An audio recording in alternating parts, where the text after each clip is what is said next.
Usman, what's happening, bud? What it do, brother? Just got home from work. Oh, no shit, huh? Hey, you own a mechanic shop, right? Or something like that? Yeah. Hey, if I drop off my vehicle on a Friday afternoon for just an oil change. Hey, okay, oil change and tire rotation. Okay. And I'm coming back to pick it up Tuesday morning. Should I expect it to be done? Yeah, but when you were going to ask me when it would be done, I swear to God, I was going to say to you, I don't know, bro, probably Tuesday. I would have. I told him, I was like, hey, man, I'll just be back on Tuesday morning when y'all open. I was there until 11:45 this morning After they be- freed up a hoist and changed your oil. because they didn't do shit on my car all weekend. And it's not like I can do it myself. It's a company vehicle, so I have to take it to this place. Ah, that's fucking rough. That's fucking rough. So yeah, I'm just getting home at 7:30. Damn. Fucking earlier, I forget we're an hour apart part of the year and then not part of the year. Fucking man, little off topic real quick. See if that gets in here in the next couple minutes before we get going. I've been watching these off one documentaries, bro, about MMA fighters and challenge people. Um, Kind of my new little hobby because I don't have to watch them. I can listen, you know? Like I don't have to see them. I can listen. I'm halfway through one. Nick Diaz, the original gangster, came out 6 days ago by a guy named Paul Stryker, ENG. But I don't know where he's going with it, man. I don't know if he's gonna. I don't know if he's gonna crash and burn it at the end. You get what I mean? He's still building Nick Diaz the legend at this point. Maybe I'm not. Yeah, I'm probably not even halfway through it, but I don't know where it's going. YB, I seen you Where go are up, and the? then Ozzy went I was just curious. Where are you watching these at? YouTube. YouTube. The dude's name, his channel is Paul Stryker ENG. I like energy or something. Ozzy, I seen your hand up, bro. Hey, fellas. No, I was going to ask the same thing YB just asked. So maybe if you can drop I it up got it. on the screen, we'll check that out for sure. Oh, and Yeah, Maya, if how not, you I'll doing get it. today? If not, I'll get it in the chat a little bit later. Um, yeah, but I don't know. That's just kind of been my thing. I guess I could start posting them as I'm watching them in the chat, so people could pick them up if there's any worth watching. I could say something, but kind of just been my fucking thing for I probably the would past also week or say, so. bro, look up mixed Molly Whopperies. He also does Oh, I know sort of the Mixed same Molly thing. Wop, bro. Yeah, that fucker's legit too. I was one of his early subscribers for sure. I've been watching Mixed Molly Wop. I subscribe to somewhere in the area of 70 MMA channels, and I don't watch a lot of the big ones like TNT Sports and shit like that. You could probably kick 10 of them off that are general sports channels that I need for the for their MMA content, but I watch a pretty hardcore mix. Well, I listen though. I gotta say that I don't watch. I listen to a very hardcore mix, bro. If I'm cutting the lawn, I've got headphones on, listening to my YouTube. If I'm driving, I listen to my YouTube. When I'm working, I listen to my YouTube. If no one's around me, so like I'm just constantly on these things, and I like ones I don't have to look at. If you're showing me a bunch of stuff and I got to see the screen to know what it is, I'm not going to listen to you. I'll watch when I can, but I want to be able to listen and feel filled in. Let's hit a topic. It's we're 5 minutes in here. Dead picks running a little behind. No big deal. Uh, Listen, all the boys that are here in here early, I thank you all, man. These summer spaces get pretty rough. Yeah, numbers will pick up soon. Crowds will pick up soon in the fall. We all know how it goes. So just man, thanks for showing up early on these ones. It seems to fill in a little later in the summer. All right. So number one on the list, I've been doing Did You See lately. Did you guys see Tony go 0-8 in his last eight? I did. I just wanted to bring it up because I'm a Tony hater. You didn't need to do that. I saw. Chiesa said he was gonna. Dana White's gonna give it to him because he hates him. I'm telling you, he fucking hates him, so he's gonna give it to him. Um, Michael Chiesa said Might as well give him Tom Asford on next. he Chiesa said he was gonna hang it up if he lost, but Tony says, "Well, I'm here if they need me." Yeah, they're gonna use you, Tony. They're gonna because I just know it in my heart of hearts. Cedricus Dumas got a W and then proceeded to tell everybody I'm not a woman beater. That was then. This is now. I think he fumbled the bag on how he said it a little bit, but I think what he's trying to say is, he made some mistakes and he's trying to move on with his life. I don't condone domestic violence at all. However, I don't know the situation. Um, I've had friends of mine. I had an ex that we split up because she thought it was okay to start punching me in my face. I did not hit her back, but she thought it was okay to punch me in my head. So people have different moral compasses, and I don't know all the Cedricus's situation. I remember reading the police report, and it wasn't the pictures that got posted online by the girl's aunt or whatever didn't really seem to match the police report. I'm not belittling and I'm not belittling her story in any way. I'm just saying I'm gonna give him the benefit of the doubt. If the dude stays out of trouble and gets some W's, I'm not gonna be the one that's gotta call him a fucking woman beater for the next 15 years. MMA Twitter is so toxic. Like man, this week I've really had my fill of it. I don't know why. So I hope he keeps his shit together. Anybody know who Aiden Ross is? Big time better. He Craze. he does streaming. Yeah. Did you see that he was calling Leon Edwards, uh, telling him that he fucking sucks, telling him to suck a dick because he lost $250,000 betting on Leon? No, I didn't see that, but like I don't even watch. I don't watch any streamers at all. But I guess just through like Twitter and stuff, you see that dude has become a pretty big degenerate and betting big too. To be honest, I didn't even know who he was until I seen this incident. Not, I didn't know who he was at all. I don't I think people who have any feelings about fighters because of their bets are dumb as shit. Dumb as shit. You chose to make a wager. That fighter has fucking zero to do with your wager. Ozzy, get after it. Yeah, 100% agree with what you said. I did see that video. That dude's a dickhead. Um, I can understand, people put money on a fight, it doesn't come through, or you think the fighter didn't do what they were meant to do. That's on you, man. That's on you. I make stupid bets because I'm a stupid person. If you think you're out there making smart bets and you're getting angry at the fighter, you're the idiot in that scenario. If a fighter doesn't do what they're meant to do in your eyes, that there's probably a reason they didn't do that. Yeah, that guy, he's a dickhead. Anybody that tags fighters after a loss and starts talking shit because you lost your fucking $500 bet, they can go fuck themselves. This guy's getting half his pay, and his whole life is turned upside down. He's got plans for that money, and he's not getting, tens of thousands of dollars, or, in Edwards' case, probably millions. He's losing for next fight for not fighting for the belt. So, and this guy's pissed off. He lost 150,000. He didn't even get in the cage. So fuck that guy. Yeah, that's my sentiments exactly. And to be honest, if you actually watch tape, I know I was rooting for Leon. I know Darce picked it and everything.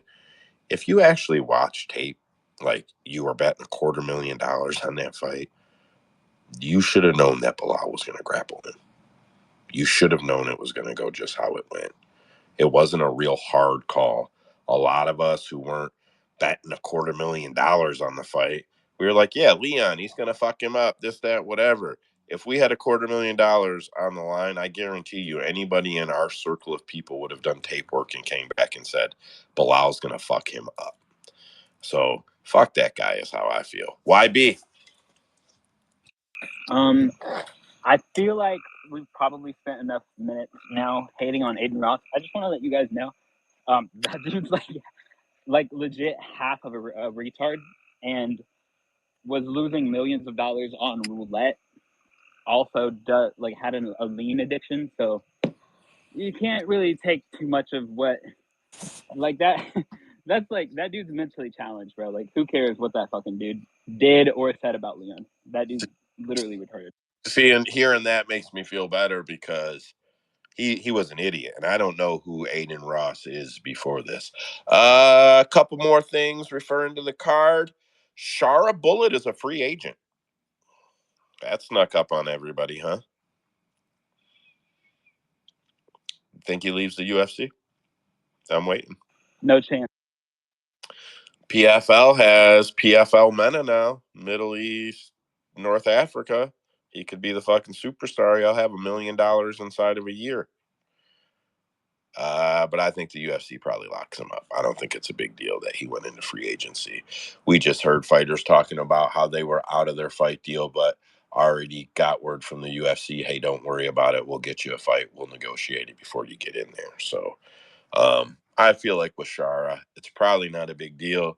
We haven't heard him saying he wants to go anywhere or do anything.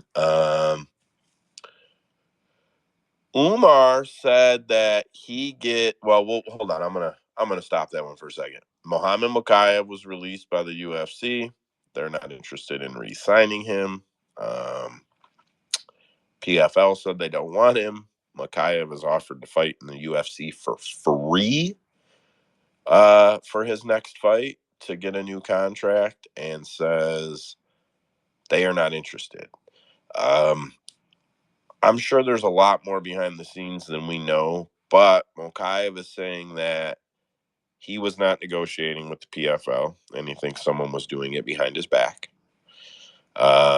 And it turns out that the scuffle at the Fighter Hotel at 304 was actually MVP and Farad Basharat. It wasn't Mokaev and Cape when it was reported that there was an incident with two fighters at the Fighter Hotel. It was Farad and MVP. And you should have seen Volk try to shoot a fucking takedown, a double leg on Basharat to stop it. Like, he got fucking flung. He wasn't even an issue. Usman. Yeah, I was gonna say if you'd seen, I don't remember what journalist it was, but he was talking about how Makaev's manager is the manager to Adesanya and a couple other big names that I can't think of off the top of my head. So that he was just saying that it's stupid for anybody to think that it was his manager um, going and talking, negotiating with PFL before the contract ended. And I don't think it was the manager. I think it probably was Mikhaev, and now he's lying to try and save face or something, because there's no way that these rumors came out of nowhere. And then on top of that, did you hear Urseg's comments on the Mikhaev thing? Yeah, so I actually have those noted here somewhere, but I had moved the Makayev. Oh, here it is. Yeah, so he told James Lynch that he seen firsthand that Makayev was treating the UFC staff very disrespectfully, and that he seemed to feel very entitled as a fighter. I assume that's what you're talking about right there, right?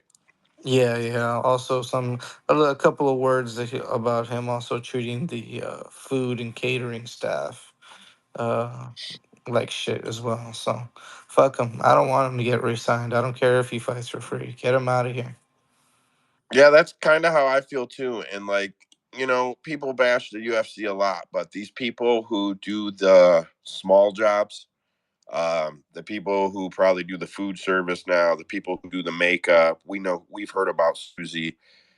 These people are loved by the fighters. These people I've never seen one of them not seem super grateful and excited to have their job. So to hear that Moncayo treats him like shit, yeah, I'm with you, bro. Fuck him. I don't care about you at all, man. I've never heard anybody talk bad about the way they were treated by UFC employees. You've never heard it. They always say people at the UFC are so good. Even when they leave, they say the people there were good to them. So I just gotta feel like, man, he's fucking difficult. Aussie. Yeah. So who's his manager? Who's his team? Who is? It's not Ali. I'm assuming it's not No, he's Ali. with Paradigm. Okay. And Yeah. I Paradigm mean, he needs a is, kick in the ass. Clearly. yeah, I mean, let's be clear. Conor McGregor and Israel Adesanya are Paradigm clients.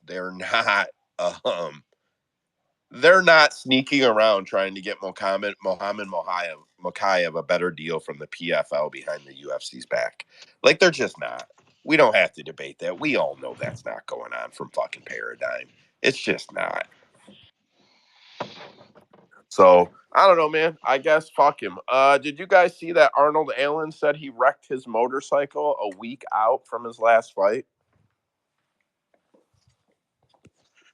Said he was okay going into the fight, but that he was a little banged up. He said after his last spar, a week out is his last sparring session. I guess he was on his bike on the way home. Don't quote me on that part. But he fucking wiped his bike out and was slightly beat up over it. So these guys, or I'm so sorry, I got that one wrong. He did not wreck his bike. He fell asleep driving his car home and wrecked it into a field.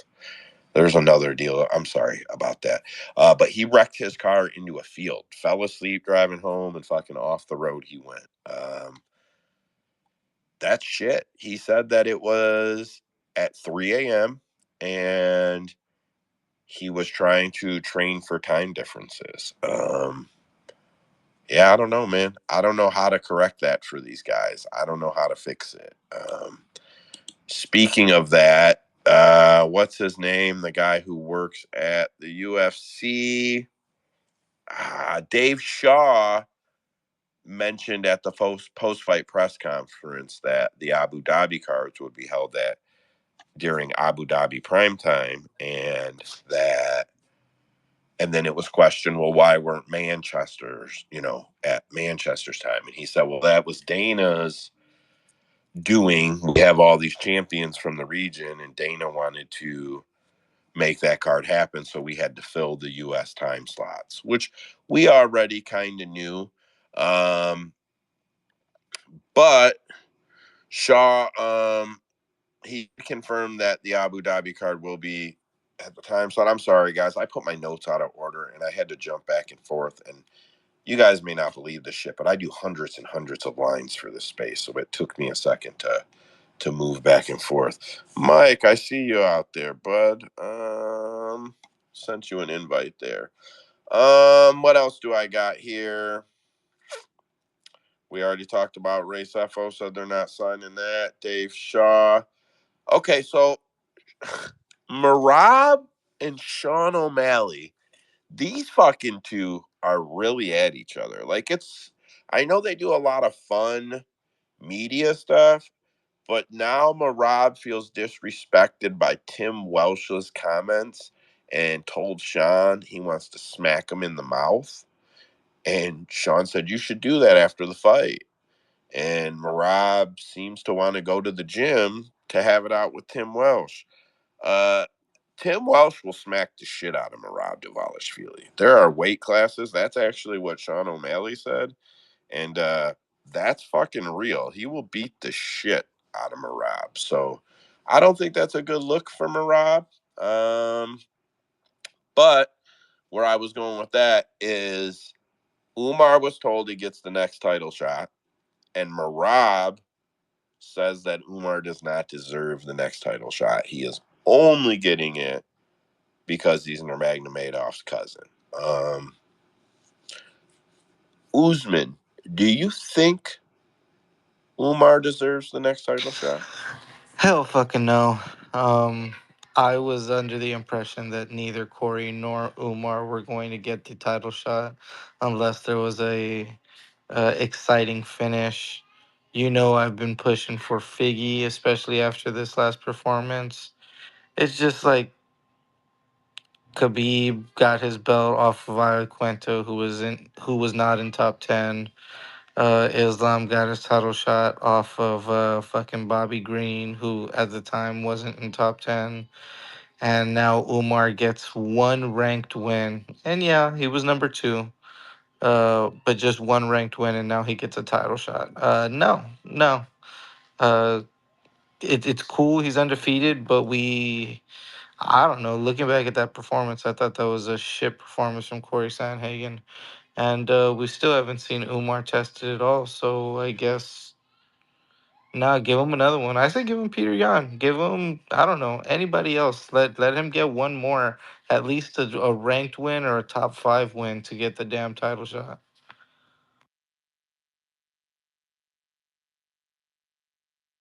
I don't disagree with that. YB, go ahead. If Aldo beats Martinez, make Aldo versus Umar. If he finishes Aldo, then you can give him a title shot because that'll beef up his resume a little bit, in my opinion. But right now, it's just empty, dude. This man got on Twitter and said O'Malley got the belt after 4 fights. I don't know where he's getting those numbers from. Maybe one of you guys knows. Yeah, I don't know. The numbers these guys spit out sometimes don't make any sense. I think he should be paired against Davis and Figueiredo, and then the winner should get a title shot. That's my personal opinion. Aussie. Yeah, I don't really have a problem with him getting a shot. I think he is good. I think he's really good. And if he does get the title, we've got a string of matchups. It's not full of rematches, fights we've already seen and stuff like that. I think the UFC likes to have someone with a zero after their name. That's always marketable, have no losses. So yeah, I don't mind him getting a title shot. I think he's going to do well. Like whether you think he deserves it or not, I don't think you can really argue with his skill set. I think he beats most of those guys in that top 10. So yeah, I don't mind it. If he gets it and does manage to win the title, yeah, there's a lot of fresh matchups at that division for a championship, you know. So yeah, I like to see that. Yeah, I don't know. I'm not mad at him getting the title shot. I wouldn't be mad at seeing him get another one. He just moved up 8 spots. There would be nothing wrong with him fighting Davison at 5 or Jan at 3, like Usman said. There's nothing wrong with you fight way up, you fight a little down, then you get to fight up again. There's nothing wrong with that, and it's been done that way for many fighters for a long time. So I won't be mad if he doesn't get the title shot. I guess I just don't, or if he does get the title shot, but I guess I just don't particularly feel like, man, he should be the guy to get the next title shot. I would make a better case for Davison Figueiredo, but we don't have to go down that rabbit hole, I guess. Usman, you got any? I know you do. Why don't you give us a few fight announcements? Actually, let's kick it off this way. So, I'm gonna do this not really backwards, but I'm gonna bring up Magomed Ankalaev. So his manager, Razan Magomedov, did an interview with a Russian outlet, which seems to translate to him telling that outlet that Ankalaev isn't fighting AP because the UFC has plans for him otherwise. He said that he thought they wanted AP to go up to heavyweight and fight Tom. So they already had a date. They were looking for an opponent or ironing out the contract, and they were just waiting to announce it. Then AP and Mark Zuckerberg are somewhere. I don't know where they're at, to be honest. And they do this whole like mock up joke Olympics where they pretend to play all these games. And, it's kind of an Olympic promo, kind of Mark Zuckerberg being a huge fan. And Whatever, the video rolls out. Well, the next day, a woman, or 2 days later, 2 days after Magomed's manager said the fight's off, we think he's going up to heavyweight. 2 days later, a woman takes to social media and says that Alex Pereira raped her. That it happened after 302. And she gives her account. I do not want to bash her or him in this space. I will say politely that her story is very difficult to understand how she is, how she feels the way she feels when she clearly tells you things that she did leading up to it that just don't make any sense. Like getting in a bed with a man. Um, just the way she tells it, it's very weird and very peculiar. I wouldn't accuse her of trying to get clout, but they're very, very serious accusations. So I assume that maybe the UFC saw this coming. Um, just my assumption. Aussie, get after it. Yeah, look, this is always going to be a touchy subject, but I'm really glad, really happy that finally something has happened like this in our sport where we don't believe it. You know, overwhelming support for Pereira. The story is simply kind of unbelievable, like you were saying. Um, Pretty much, she just says that in her mind she didn't want to do these things. She never voiced that. She never said no. She never said stop. Um, like the women need to understand that there's power in the words. You say stop, and then if it continues, we're having a different conversation. But she kind of got into bed with the guy, like you said. She was like, I don't know if you guys have seen her content on OnlyFans, but it is like she said in her thing, like he was pretty much fisting her um, backside, and there's videos of her doing that kind of stuff, and she's acting like she's some innocent person that was naive and unaware of the possibilities of what hopping into bed with this man was going to be. I just don't believe her story one bit. And, just saying that in your mind that you kind of didn't want to do things, but never voiced that opinion, whether he speaks English or not, a slap in the face, says a lot. At one stage, her friend and his manager got up and left the room. She could have left with him. You know, if she goes to leave with him and he doesn't let her, then now we're talking kidnapping. You know what I mean? Like, and she spent the whole night with him. You tell me he didn't get up to take a piss? She couldn't have ran out the room, scream for help. Yeah, unfortunately, this is happening now, Alex. I think it's a ridiculous story. I don't believe really a word she's saying. And she's kind of laughed about saying, yeah, that all the money I'm making from my new OnlyFans content that people are joining up is going to pay for any defense attorney if he tries to sue me. So I just think it's all crazy. I think it's going to blow over quick. But finally, we're not thinking that some kind of assault happened. Just listening to her story is kind of his defense. So he could come out and say the same story, and we think, oh yeah, he's innocent. So yeah, finally, at least we don't think something terrible happened. Everyone seems to be on his side, and we've seen in the past, people like War Machine. Um, I can't remember that guy that Nick Diaz fought back in the day, his first fight in the UFC. These guys are in jail for kidnapping and rape, and Joe San as well from UFC 405. He's in jail for rape, and Phil Baroni, just some horrible shit some of these people have done. And finally, yeah, it's about time something happens and we don't believe it. Yeah, I'll be honest and say I was conflicted about how I would talk about it on the show, and I took it to my wife. I wanted my wife's opinion. My wife said it's just things don't add up. You don't say that you tried to put it in yourself, and then you were upset when he did it because you couldn't figure it out because you were nervous. Like, my wife had some opinions, and I just kind of rode with that. I'm gonna move on from this one. I don't want to. Oh, Usman put his hand up. I'm gonna let him get in on it, but then we're gonna roll on. Usman.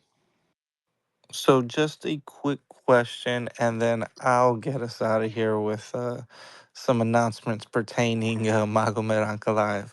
But Back to yeah. Magomed, Just absolutely. one question about the whole situation. Don't want to pick sides or anything because it is a serious allegation. Although I love AP, um, by him asking her to put it in, is that not like you're already at these steps, right? You're already butt naked in bed. This we're already sliding it at home base, right?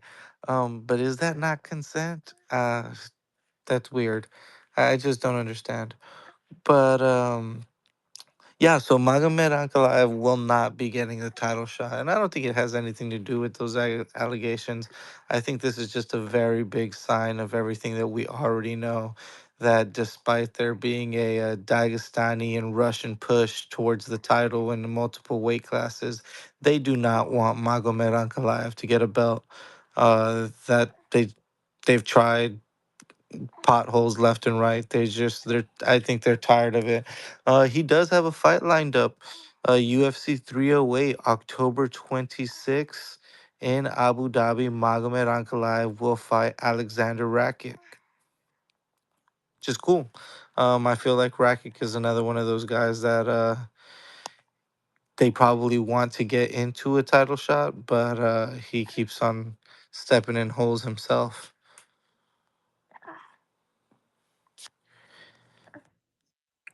Zabets. Yeah, what's good, my people? Can you guys hear me? Yeah, I got you. Nice to hear you on the mic, bud. Get after it. Um, Nice to see you guys too. We out here. First of all, shout out capmma.com. If you guys haven't checked that out, please check it out. And second, my question is for you guys and Usman in particular. Do you think Magomed Ankalaev deserves a title shot? So if I'm not gonna be a hater, which I am, I do think he's in the realm of getting a title shot. Personally, like I said, I don't want him to get one. And then also, I mean, there was the draw. It's fucking Johnny Walker. Like, does he deserve it? That's definitely up for debate. Because if he does, then that means Umar that just won this weekend deserves a title shot. No, I disagree. I don't like Magomed, but the dude is way more tested. The stupid, shitty draw with Yana alone was enough to give him more of a push. Like he's been around, he's done a lot of things, he's fought ranked opponents.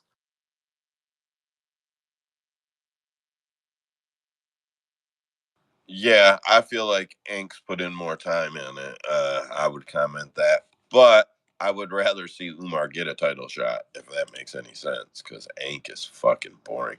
I'll be honest, based on some recent comments, I think Dana White is over the Dagestan boring fight style. I don't think he wants to see it anymore. I think he's done with it.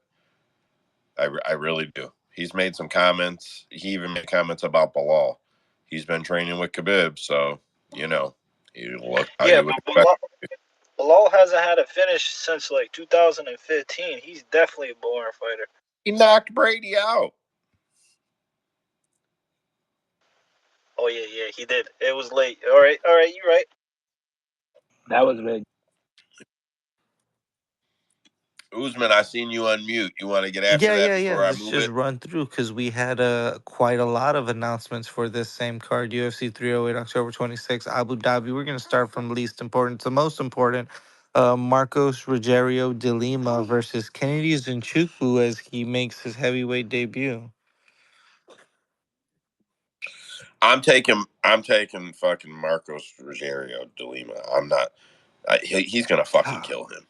That's not even I, gonna be close, bro.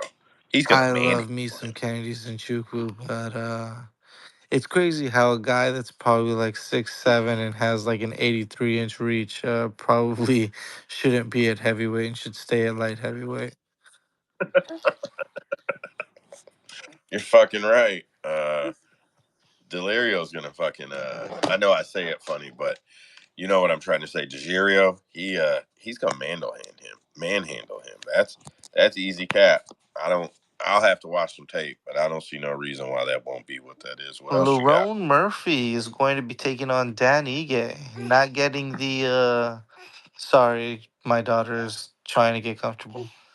He's not getting the UFC Noche fight, but he's getting a UFC Abu Dhabi. Who's he fighting? Yeah, he's probably getting paid. He's probably getting paid Dan well Ige, too. Lerone Murphy. Ige's probably collecting a good check, bro. He's probably getting paid well. After what he just did for them, I'm sure they're taking good care of him. He's probably not mad that he's not getting 306. Um, I think Murphy probably beats him though. Who you taking in that fight? Wait, Mike, who you taking in Come that on, man. fight, You bro? already know I'm high on Lerone Murphy. Lerone Murphy's gonna beat him up. Yeah, I agree. Usman, you taking the over? Yeah, I'll probably be taking the over on that one. Both tough guys, and I think Lerone will probably strike him up from a distance. Ike's never been finished, right? I don't think so.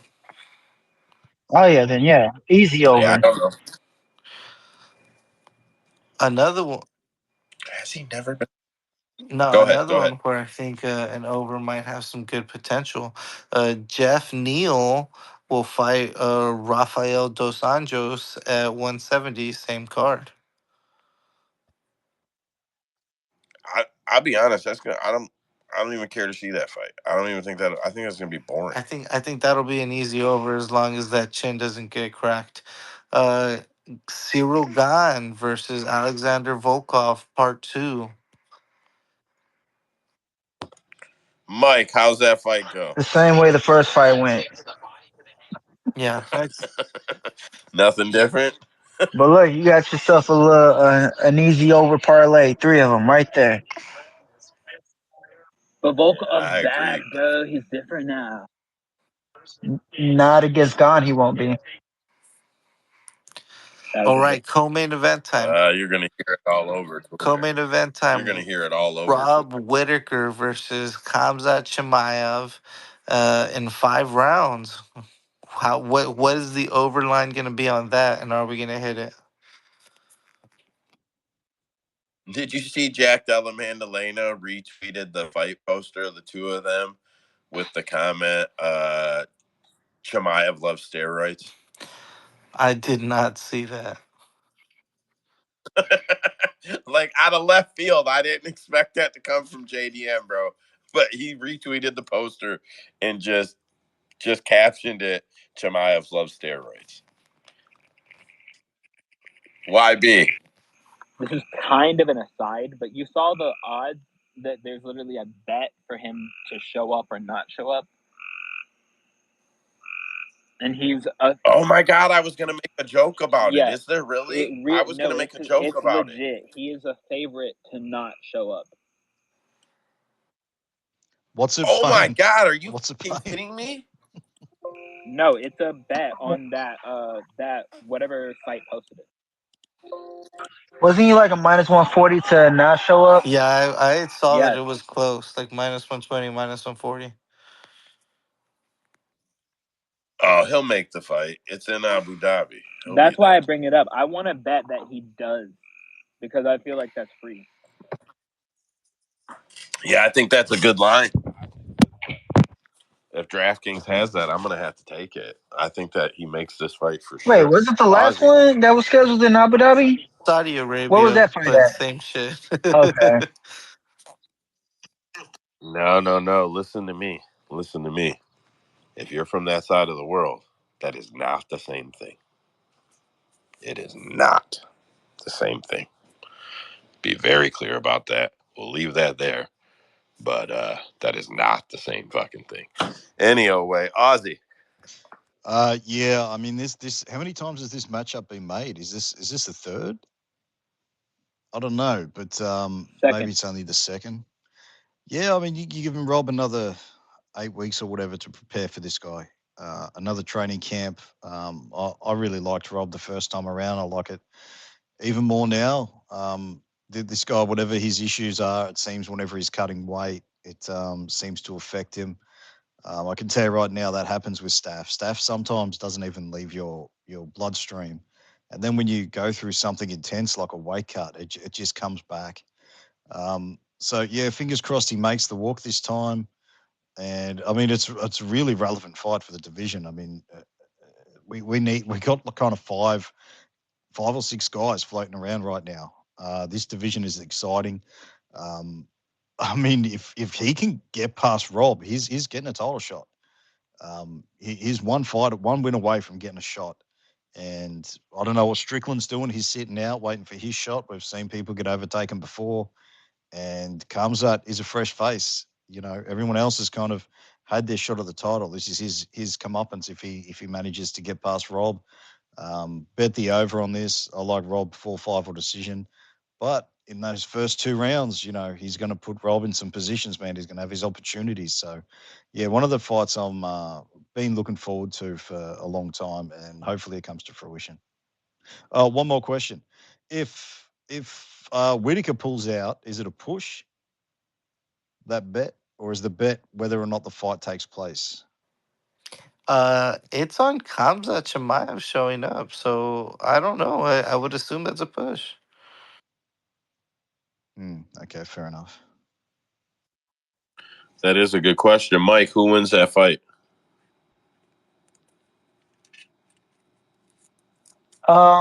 At Mike. first I thought it was gonna be Cosmo, but after the way Whitaker looked last time, I don't know if he survives that That's my wrestling. thoughts exactly. If he survives that wrestling, he's gonna be a problem in the later rounds. I'll be honest. If he stuffs, or if Chimaev's dumb enough to fucking swing with him, if Rob looks the way he looked against Ikram, bro, he's gonna put Chimaev down. So Uzi. I always thought it was Rob. Even in the first fight, people forget about his wrestling and wrestling defense. I always thought it was Rob. But I made a statement in the chat after Saturday and said, if you sign up multiple times to fight these killers and there's not a belt on the line, like, hey, you win 9 times out of 10. That first fight where Kamzat pulled off was number 9. This one's gonna be number 10 where he wins. Uh, it sucks, but it's the same thing with Corey. You signed up to fight Umar. He didn't make it. His loss. Get the hell out of here. Get to the back of the line. Oh, you're gonna be dumb enough to sign up and fight him again, or sign the contract again. You're putting your rank and you're risking your name on there, and I might be taking Kamzat this time. I think it's Rob's only way back to the title. I think Chimaev is Rob's only real way back to the title. The other guys just aren't going to fight him. That would matter right now. They're fighting each other, and he has no case to fight Izzy. So he needs Izzy to not have the belt and beat Chimaev. And the other guys are already talking about fighting him. YB. Kamzat is gonna fucking murk this dude, and it's gonna be sad. He's gonna be crazy different than those. He's gonna be in better shape. He's got I don't know how much time to take roids and do his thing over there where no drug testing people can get to him. He's gonna fucking kill this dude, and it's gonna be crazy. But it'll be a good fight. Man, I hope you're wrong. Anything else on that card, Main event Kuzma? time. Main event time. Everybody's heard about it. Everybody knows about it. It's Ilya Taporia versus Max Holloway. UFC 38 main event, October 26th. Banger. All right, yeah, we're on a timeline, and we have talked about that fight like 6 fucking times in here. So I'm gonna skip it. I'm not. We're not. That's it. I'm gonna skip it. I'm not trying to be a dick. Just we got 75 minutes. We got about another half hour. You got some more announcements, and I got some headlines. Yeah, we're not going down that rabbit hole. It was a great card to talk about, but not that fucking rabbit hole. Dana White says John Jones not being number 3 in the pound for pound rankings shows that voters know absolutely fucking nothing about fighting. I'm not even debating that John where he should be. I just want to say that Dana's mission to make the media agree that John Jones is pound for pound the number one fighter on the planet. It's still a ploy at Francis and the PFL. He's still sore about it, and he still needs the UFC to have the best heavyweight in the world. And I just feel like he's still trying to sell it. Like, he's mad as fuck that the UFC lineal title that left. And like people don't realize, you guys know like Fedor defended the UFC lineal title outside of the UFC like 18 fucking times. It left the UFC and Fedor defended it like 18 fucking times. It was out of the UFC for at least 30 fights before it rotated back in. And the fact that it left the promotion, Dana did everything to keep it after that. And the fact that he lost it, I think it eats at him more than anything. I think secretly it is like the thing that pisses him off. Usman, you think I'm crazy or you think he cares? No, it's all about hyping up John Jones and the inevitable retirement that's coming soon.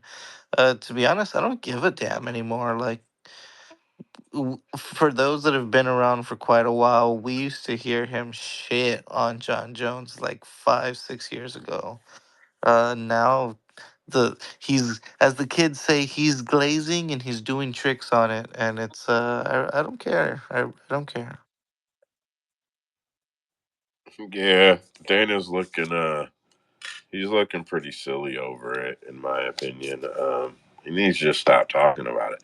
John Jones, however, did step on a scale weighing 250 pounds and step off of that scale and squat 545 fucking pounds. Yeah, he should be ready to fight. That's all I can say. He's counting down the days. 99 days to fight, he said, and then he said like 99 problems, but motivation ain't one, or I don't know, something like that. I didn't quote it, to be honest. Bilal Muhammad expects his first title fight to be against Shavkat Rakhmonov or Kamaru Usman. Depending on which video you watch, you can see him saying that he'd rather fight Usman because it's a legacy fight, or you can see him say that he'd rather fight Shavkat because it's the up and comers and he's got to clear the division. So I don't know. He's kind of wish washy on it. I think Usman is an easier fight for him than Shavkat at this point. I could be off about that. I think Usman would be the easier fight. Mike, who do you think is the easier fight for Bilal? Huh. Dang, that's a good question. I'd probably say Shavkat. You think so? Yeah, I don't, because Shavkat, even though his striking is good, Bilal is a pressure kind of fighter, so he's gonna be able to push the pace on Shavkat like nobody has before. Usman has cardio and he has the dog in him to fight with Bilal, and their wrestling is, I would say Usman is probably the better wrestler, so I think he would have an easier time with Shavkat than Usman. Yeah, I was thinking while I was listening to you, wrist control. He can probably get wrist control on Shavkat a lot easier than he can on Usman, and probably really control him in the corner against the cage. Yeah, just my guess. All right, let me gray that out real quick. Oh, Volkanovski was talking shit. He wants to fight Bilal. Listen, I know we got some Volk fans in here. Bilal fucking destroys Volkanovski. We all agree on that, right? I would hope so. I was Okay. surprised to see some people saying that Volk can beat him. I was like, what? What the fuck? Yeah, that was. I was like, this can't be real. These.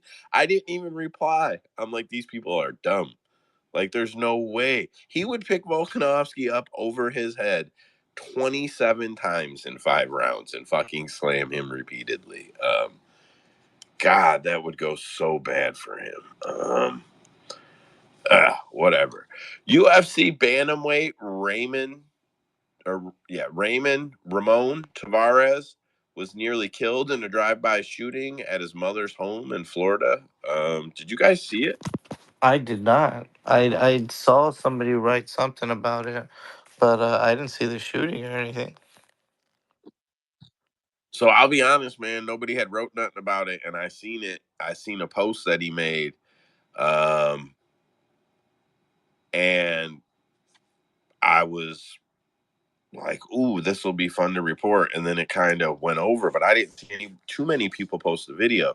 If you go search it, he walks out of the house and he goes to get in his car, and the car pulls up and just starts unloading, and he jumps behind and gets his gun, and I mean, they they were really gonna do him. He says, "I'm not in no gangs. I don't have nothing to do with that. I don't, like he's like, I have nothing to do with it." Sounds like he's hiding So something. it's unfortunate. Yeah, it's unfortunate that I even have to make this post, but I cannot let this be swept under the rug. Monday, July 29th, 2024 at 10:05 p.m. a group of armed men drove up on me at my mother's house and tried to take my life. And then the Twitter goes on, or the tweet goes on. Yeah, I mean, shit. I don't know. Just story that's not even too covered. Just surprising to me. I don't know all these guys' personal life, so I mean, I guess whatever. Um, Simone Biles says, "You guys really got to stop asking athletes what's next after they win a gold medal at the Olympics. Let us soak it up a moment. We've worked our whole lives for it." As a MMA fan, um, fuck you, Simone Biles. I want to know who the champ wants to fight next the minute he gets the belt. I don't want to hear your shit. The only thing I respect about Bilal Muhammad is he's already telling us who he wants to fight. The fuck out of here with your bullshit. Usman, what other fights you got? Yeah, so I kind of get that. We're going backwards, man. I had something on the tip of my tongue to say, but I'm fucking blanking right now. October 19th, Suma Durji versus Charles Johnson.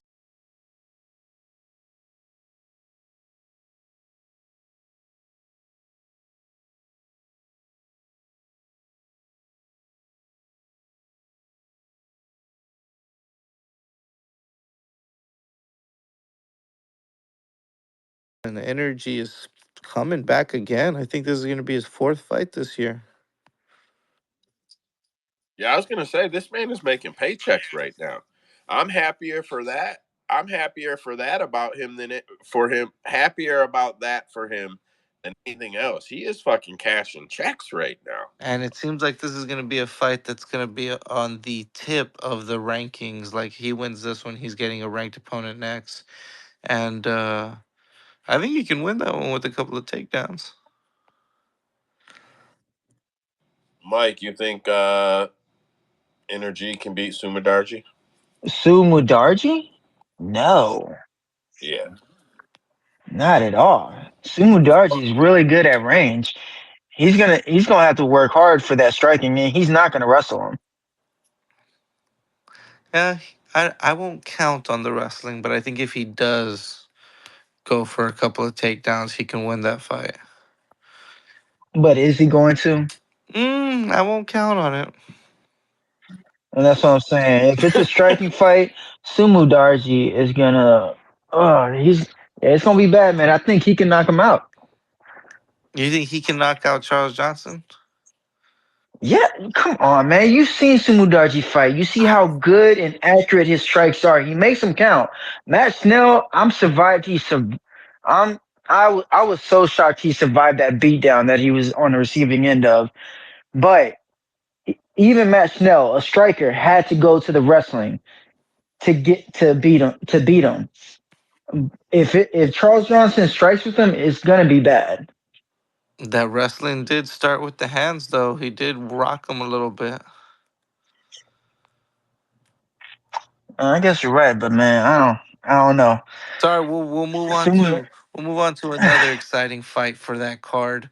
This is October 19th, not a place listed, so probably the Apex. Kyler Phillips is getting another big jump when he faces Rob Font.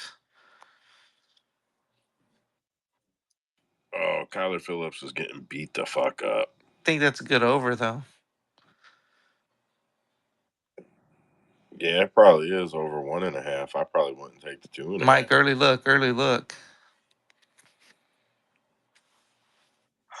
Ooh, that's a good fight. I'm not gonna lie. Carla Phillips really surprised me in his last fight. I thought he was gonna lose that one, but his cardio looked really good and his movement was still there. So with that movement still being that movement is like a problem for a lot of people, and I think it's gonna be a problem for Rob Font because it's really hard to get a read on him when he's moving so much and then he just explodes in and then gets right back out. So I don't know. I still think it's a good fight for Font, but that movement's going to be tricky. Okay, we'll speed through these next four because I don't think anybody wants to talk about them much. But Abdul Razak Al Hassan on October 12th will be fighting Josh Fremd. Cool. Razak Al Hassan, money line, right? Next one was rescheduling from a fight that fell out earlier in the year. We've got Brad Tavares taking on the Iron Turtle, Jun Young Park. Oh, bro, no, that's a rabbit hole. We Yeah, did yeah. that I one was gonna say already. We're not doing we that. broke that one down last time. We're gonna have to break it down when that week comes around. We'll leave that one alone. We'll leave this next one alone too. Shortest arms in the UFC. Corey McKenna returns to fight Poliana Viana. Oh, that's not a fight. Get the fuck out of here. I know they're gonna have an MMA. They're gonna MMA, but that's not a fight. I don't want to hear Okay, so that then let's shit. jump on to the main event, something that everybody will want to talk about. October 12th, 5 rounds. Brandon Royval returns to fight Tatsudo Taira. That's a banger.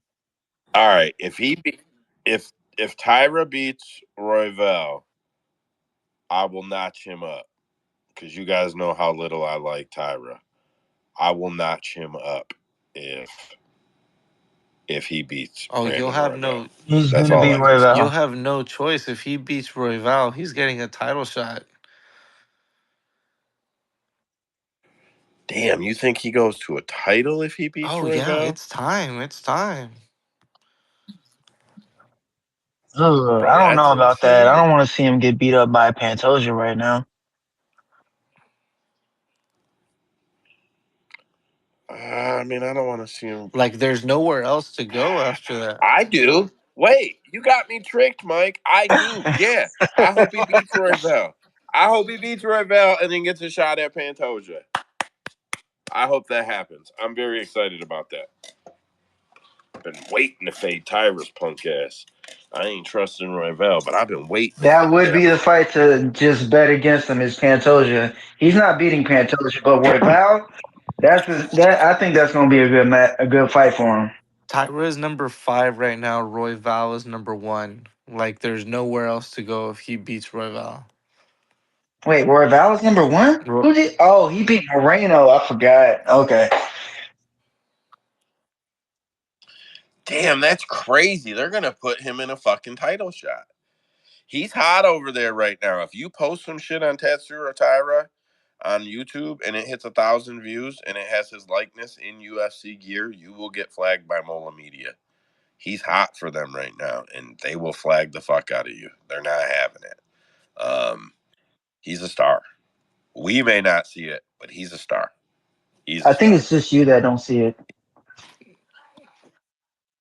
Fuck him. I hate him. I just want to fade him. that is Once I get his that's the last one for our middle batch. So you can go on to next headline, brother.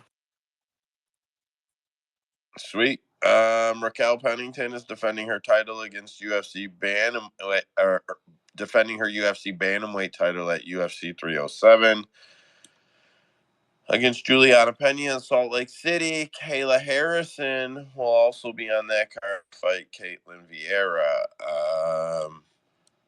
Things are lining up.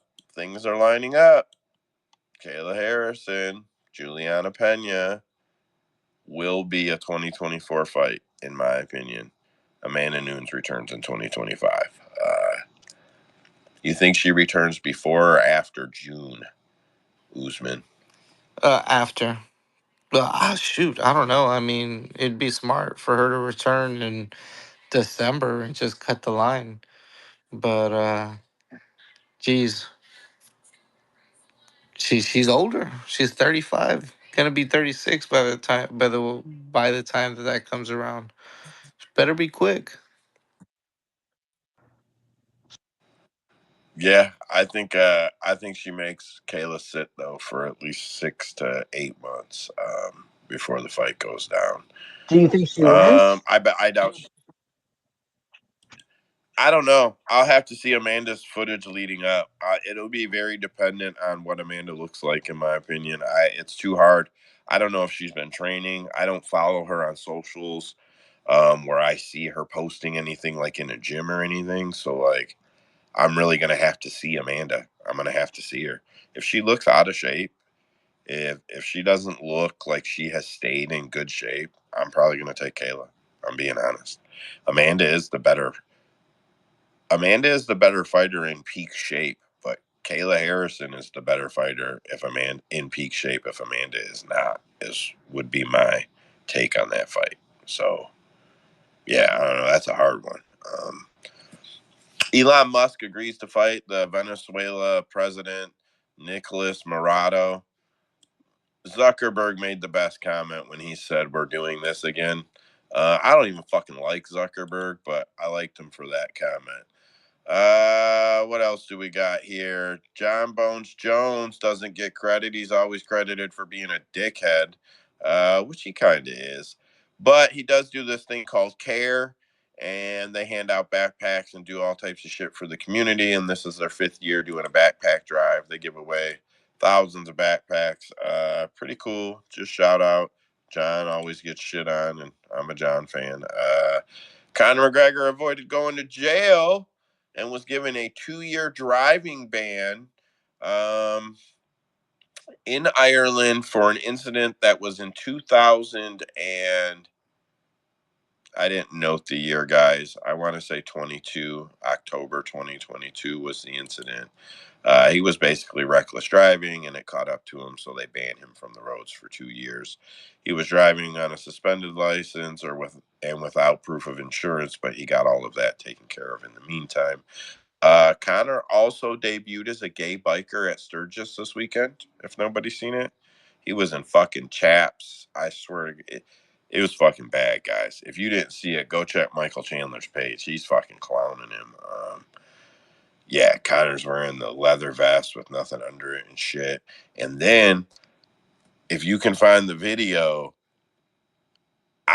you could tell someone was trying to set him up. They sent a midget stripper. She wasn't like a midget, but she was like a midget stripper over to Connor. And she walks up and turns around and starts dancing and shit. Connor, credit to him, he was sharp. She started dancing. He looked down to the ground and fucking darted away. He knew.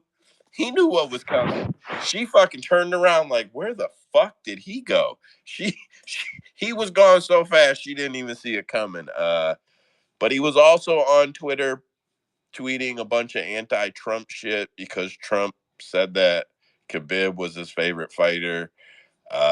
And then Michael Chandler retweeted it like you're in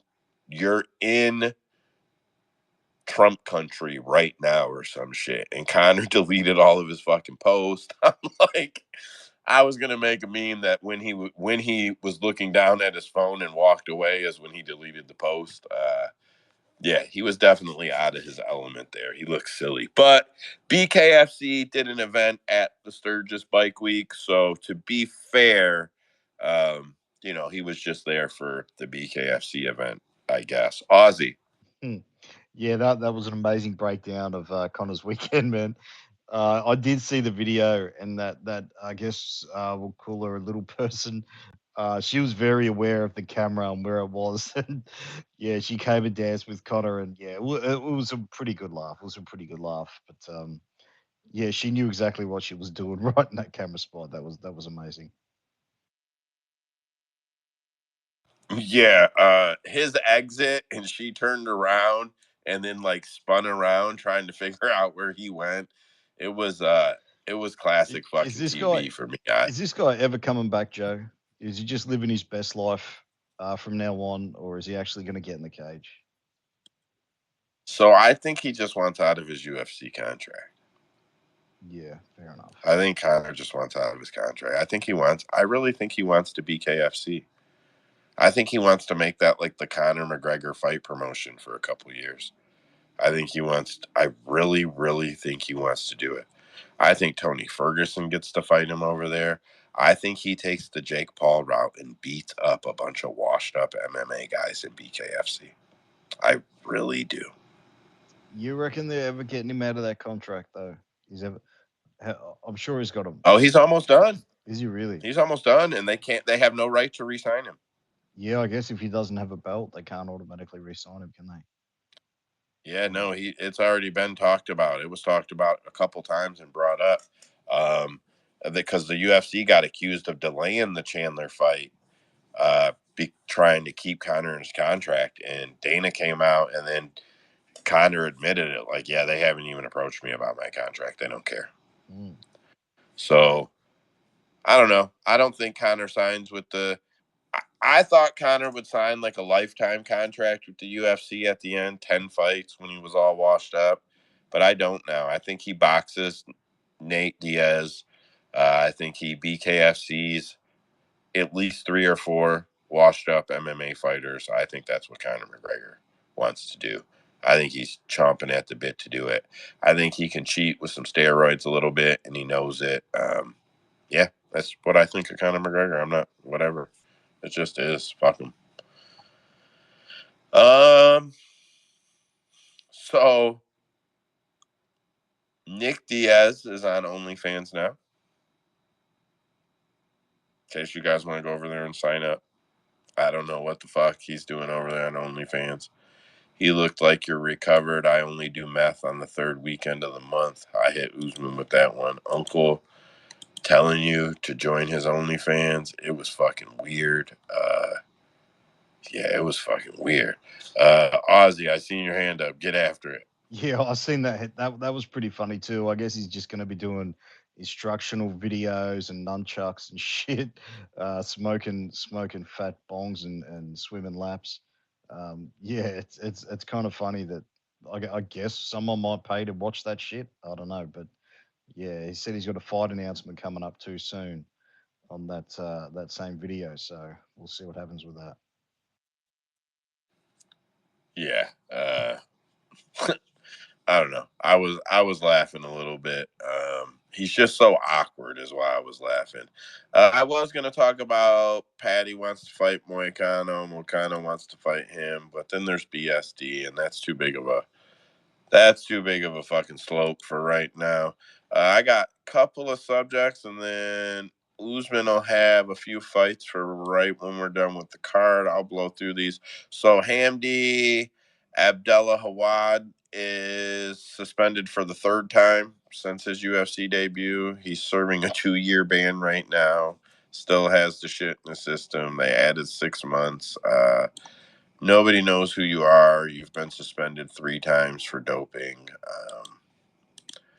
I don't think it's looking good for you, Hamdi. I just don't think it's looking good for you, but it is what it I'm is. so hurt that the goat can't fight, man.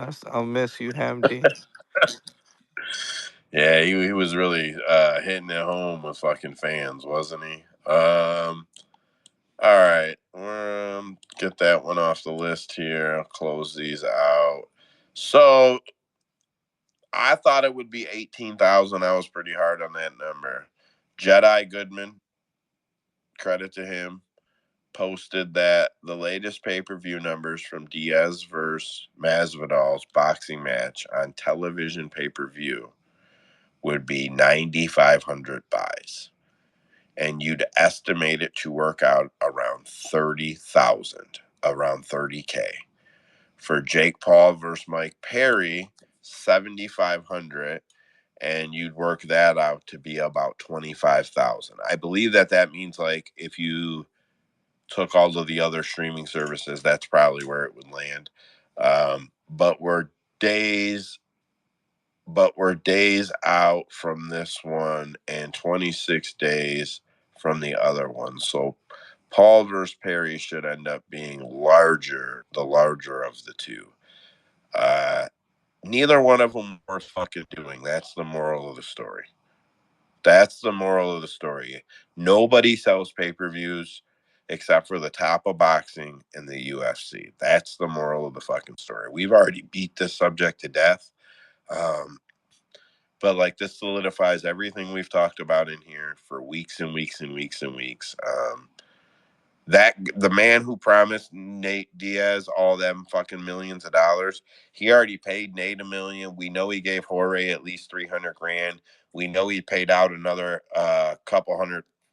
several $100,000 to the people on the card. He did some promotions and shit. He lost money. He lost money without owing Nate Diaz $9 million. They take half of the money. The provider takes half of the money on the pay-per-view buys. So, yeah, just what a fucking waste. What a fucking waste. That dude is losing his ass. What was that? Fanmio? Fanmio will likely be out of business soon, in my opinion. What a dumb fucking event. And we all like Nate, and we all like Jorge, but let's just be honest. What a stupid fucking event to put on, thinking that it would sell pay-per-view. If you could have got it on a network somewhere just for people to tune in and get advertising revenue, that would have been different. But I just don't know what made that guy think that he was going to clear tens of millions of dollars on that card. All right, so I've got one thing that'll lead through a little boxing. I'll save till after the card. And real quick update, 1 minute update, and then we'll flip over the card. So the federal judge rejected the $335 million UFC antitrust settlement. I'm sure you guys have all seen this everywhere. Eric McGracken is the guy who is like the lead reporter on it. He covers a lot. He seems to be attaching some statements to his tweets, saying things like likely negotiations that won't allow the UFC to do business as usual anymore. Basically trying to, I don't know the word, but trying to insinuate that this is going to be detrimental for the UFC. I just still don't think it is. I still think that it's just going to cost them a bunch of money. I think that they'll come to a settlement, and that, it'll just be a bunch of money. And then Mark Hunt, no matter what the outcome is, will take to social media and say that he won. And that'll be what it is.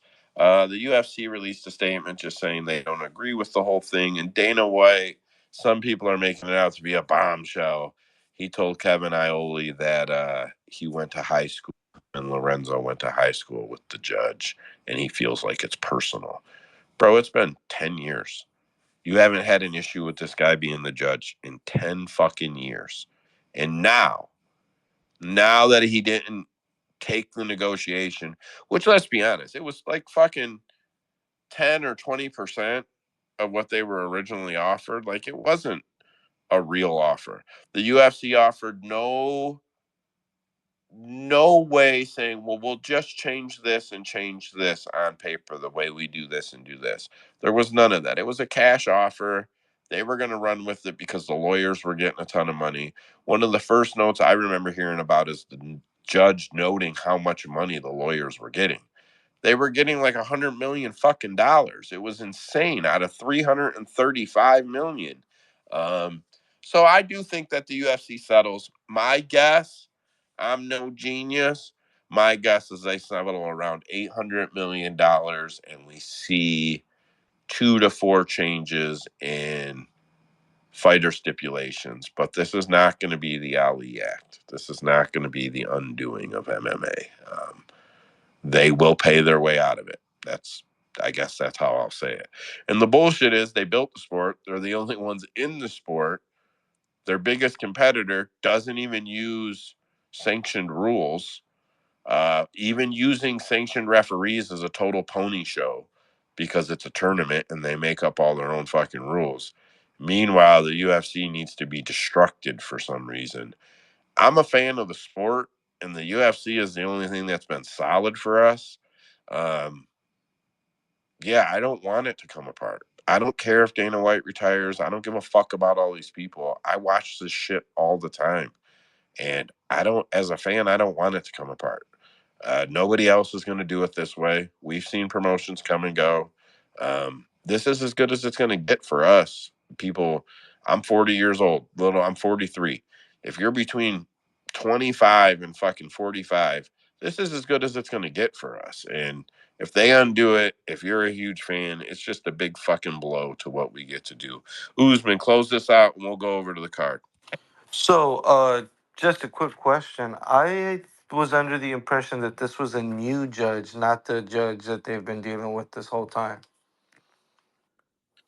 No, no. I've seen some notes that indicate that this judge is the judge that's been on it the whole trial. Maybe I'm wrong, but I did not see anything about it being a new judge. I will look for that, but I didn't see that. I don't know. I just whatever. The UFC will get out of it. My point is that it's not going to crush. It's not going to crush the UFC. Michael Chiesa wants to fight Colby Covington. Sadly, that is the fight that makes the most sense on earth for Colby Covington, in my opinion. I just wanted to throw that out there. Let's flip over to the card here. So we've got Hold on, UFC. brother. We've got 6 last announcements, and you already. No, we'll do those right after. Okay. I'm going to talk about. I got one boxing topic, and we'll do those announcements when we're done, and then we'll close out and leave. Okay, deal. That way we don't got to hold the card up too much. All right, we're going to go to Tybura versus Spivac 2, UFC on ESPN. You know, I didn't even look. It's probably UFC in Vegas. Oh, yep, UFC Vegas 95, UFC ESPN 61, UFC Fight Night something or a fucking other. Like, I'm over it. They need to fix this stupid shit. I'm fucking over it. So it's Tybura versus Spivac card. I only see 10 fights on this card. That's all there is, I assume, right? Yep. Yeah, I looked it up twice. I'm like, man, that's a real light card. All right, first fight of the night is Stephanie Lucerno versus Talia Alencar. I said it right. Fuck you. I said it right. Versus I just said her name wrong. Alencar. They're fighting at strawweight. I'm gonna go over to the odds on this one. Oh no, that's the wrong spot. See, guys, I wasn't ready. I rushed over. All right, so Luciano, 29 books reporting. She's an average minus 172. Alencar is plus 193, 139. My bad. I'm a little off, guys. I'll get it together. The over is set at 2.5 minus 260. The under is set at plus 210. You guys know me. I'm not going to give a big breakdown because this is just going to be an over and a parlay for me. I'm not taking either side. I'm going to throw it over to Mike first. All right. Hit simple take. We've seen this match before. Alencar was able to hold it down for 2 rounds. It's gonna happen again.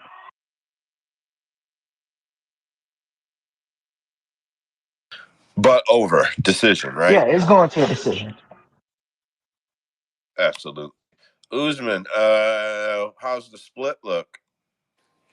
Mouthful of popcorn. Just hit the over. Split plus 275.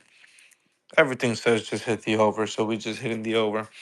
And I mean, it wasn't a split the first time, so I said we just hit the well. Yeah, I don't disagree. I think there's a few overs on this card.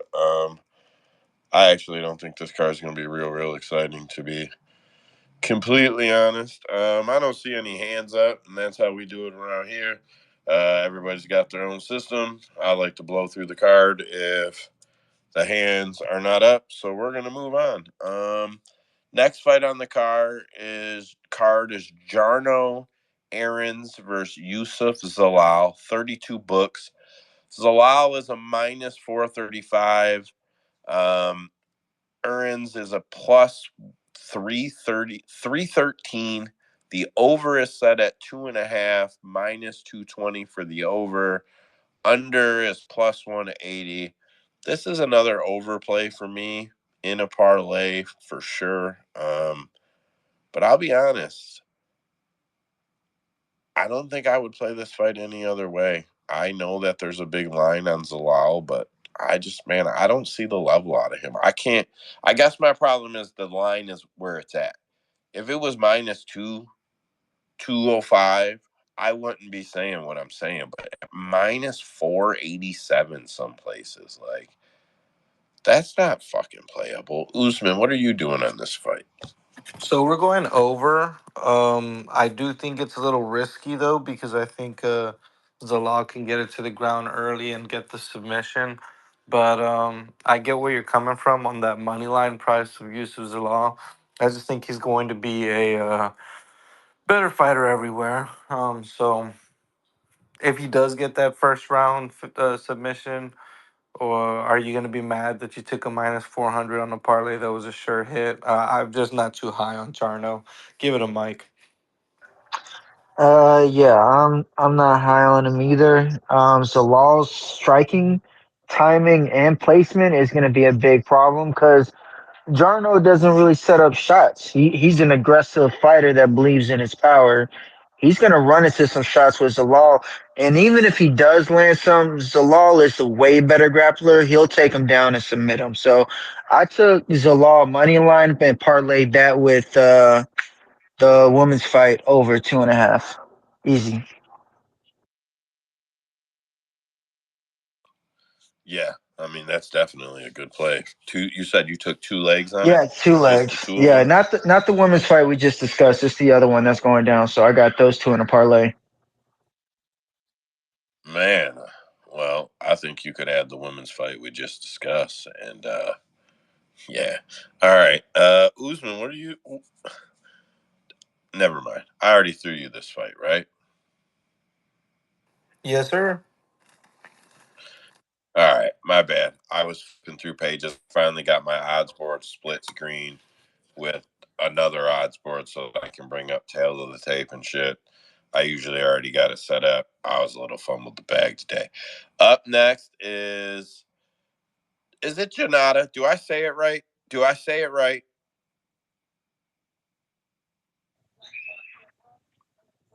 Jhonata Diniz. Is that how it's said? Oh, I don't. I think so. Jhonata or not? I don't know. I just go by his last name. Sure. Let's go with that. Well, you guys always bust my chops, so I'm trying to be on top of it. Versus Karl Williams, uh, 31 books plus 168 for Diniz. Williams is minus 208. I think that's a great line on Karl Williams here. The over is set at 1.5 rounds, minus 205 to go over, plus 170 to go to end under. I really like Karl Williams here. I think this is, you guys have heard me use this term before. I think this is a pedigree issue. Um, yeah, he is not ready for a guy like Karl Williams. Karl Williams is really out there putting it on guys. He's really out there getting in fights. Diniz has beat, like, I don't remember who it was exactly, but he's beat Austin Lane, and let me click here because I don't remember the other guy. That's how it was. It was Nevis or Uh, Neves or something like that. Yeah, like he's beat two guys that have almost no wins. One guy has no wins. I think Carl Williams is a good fighter. I think it's a good over. And I think Carl Williams is a good play here. I think at minus 208 or 207 or 210 or whatever you can get him at. I think he's a really good play. I'm going to go over to Mike. Yeah, yeah. Easy. Striker versus grappler. You go with the grappler who has the gas tank to do it for 15 minutes. Carl Williams is that guy, and I don't even think he has a wrestling background. But man, you can see how good of a wrestler he is. And if it comes to it, he'll throw down just to set up his strikes. If it's if it's not working the first time. So he'll just throw down and then set up his strikes that his takedowns that way. And I don't think Diniz is going to be able to handle Carl Williams whenever it gets to the ground. So yeah, over. I think the over is a good play too. So it's about the same line. I would just go with the over. Yeah, I like the over as well. I'm going to throw it to Ozzy and then let Usman close it out. Ozzy, get after it. Yeah, man, give me Carl Williams here. I love him here. Going against pretty much just a straight kickboxer in Diniz. Diniz got really good power, but you got to stand and play around with him. And I don't think that's what Williams is going to do. He's going to get 8 to 10 takedowns in this fight. Every time he gets up, Williams is going to take him down. Williams is going to be terrified on the feet, and that's when I like to bet wrestlers when they're scared of getting hit. Unlike Curtis Blades, he hasn't gone for a takedown his last five fights.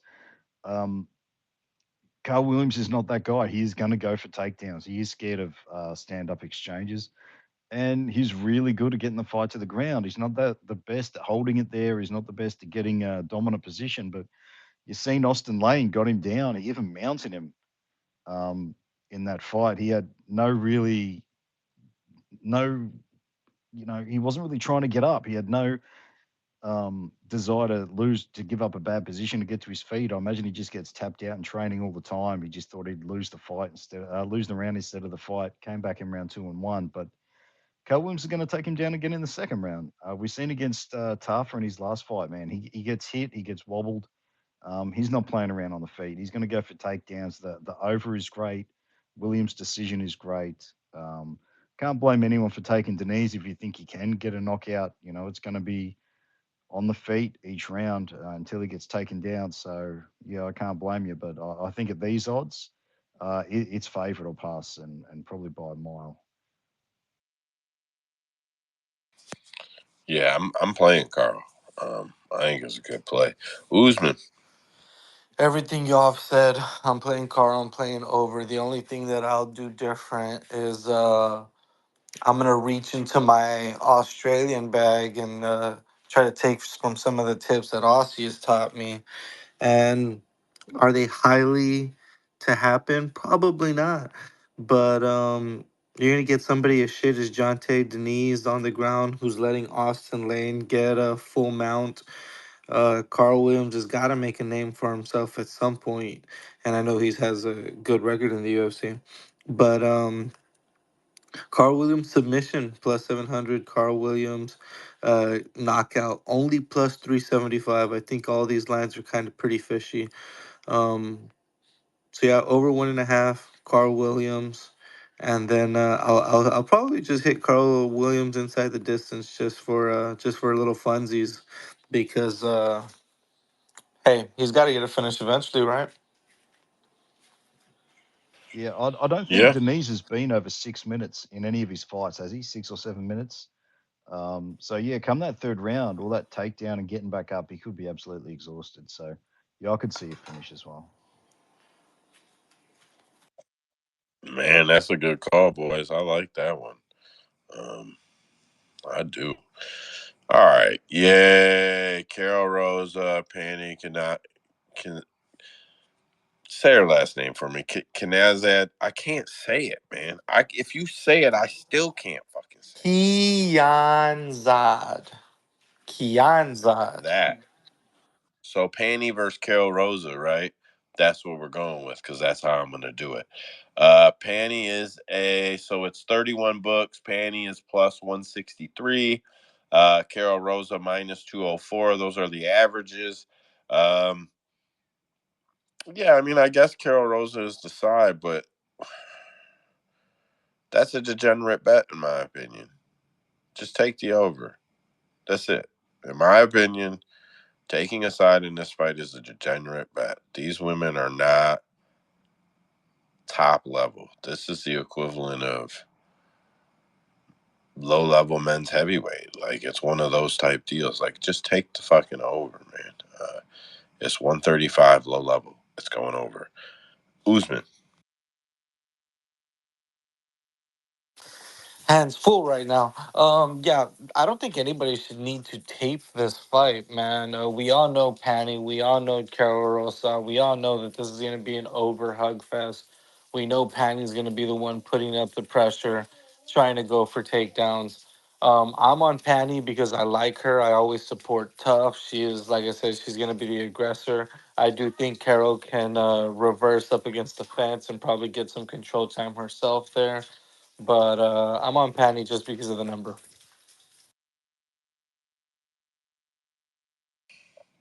I don't think that's wise. Mike. Yeah, I'm on Karol because she has the more diverse striking, and if you remember her fight against, she just fought. What was her name? She fought Amanda in a retirement fight. Irene Aldana. Yes, Irene Irene Aldana. Aldana. Some really good boxing, some of the best boxing, and she stood there and just went toe to toe with her. It was one of the best women's fight we've seen in a long time. That was a banger. And I don't see how Kianzad is going to be able to stand up to that because it, even though they both have really bad defense, Karol Rosa is just way better at utilizing her weapons, and she has the better cardio. But with all that being said, take the over. That's easiest bet of all time. Yeah. Yeah. Uh Ozzy, what's your prop on this one? I know you got a prop on this woman's fight. I know you do. Round three, something, something, something.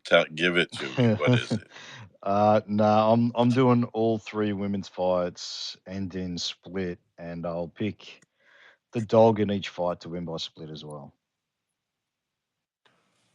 Really? That's probably a fucking juicy bet at the end of the fucking play. All three of them by split. Um, It should be God, about 70 to 1, I think, if they're all plus 300. So man, that makes you want to fucking play that, don't it?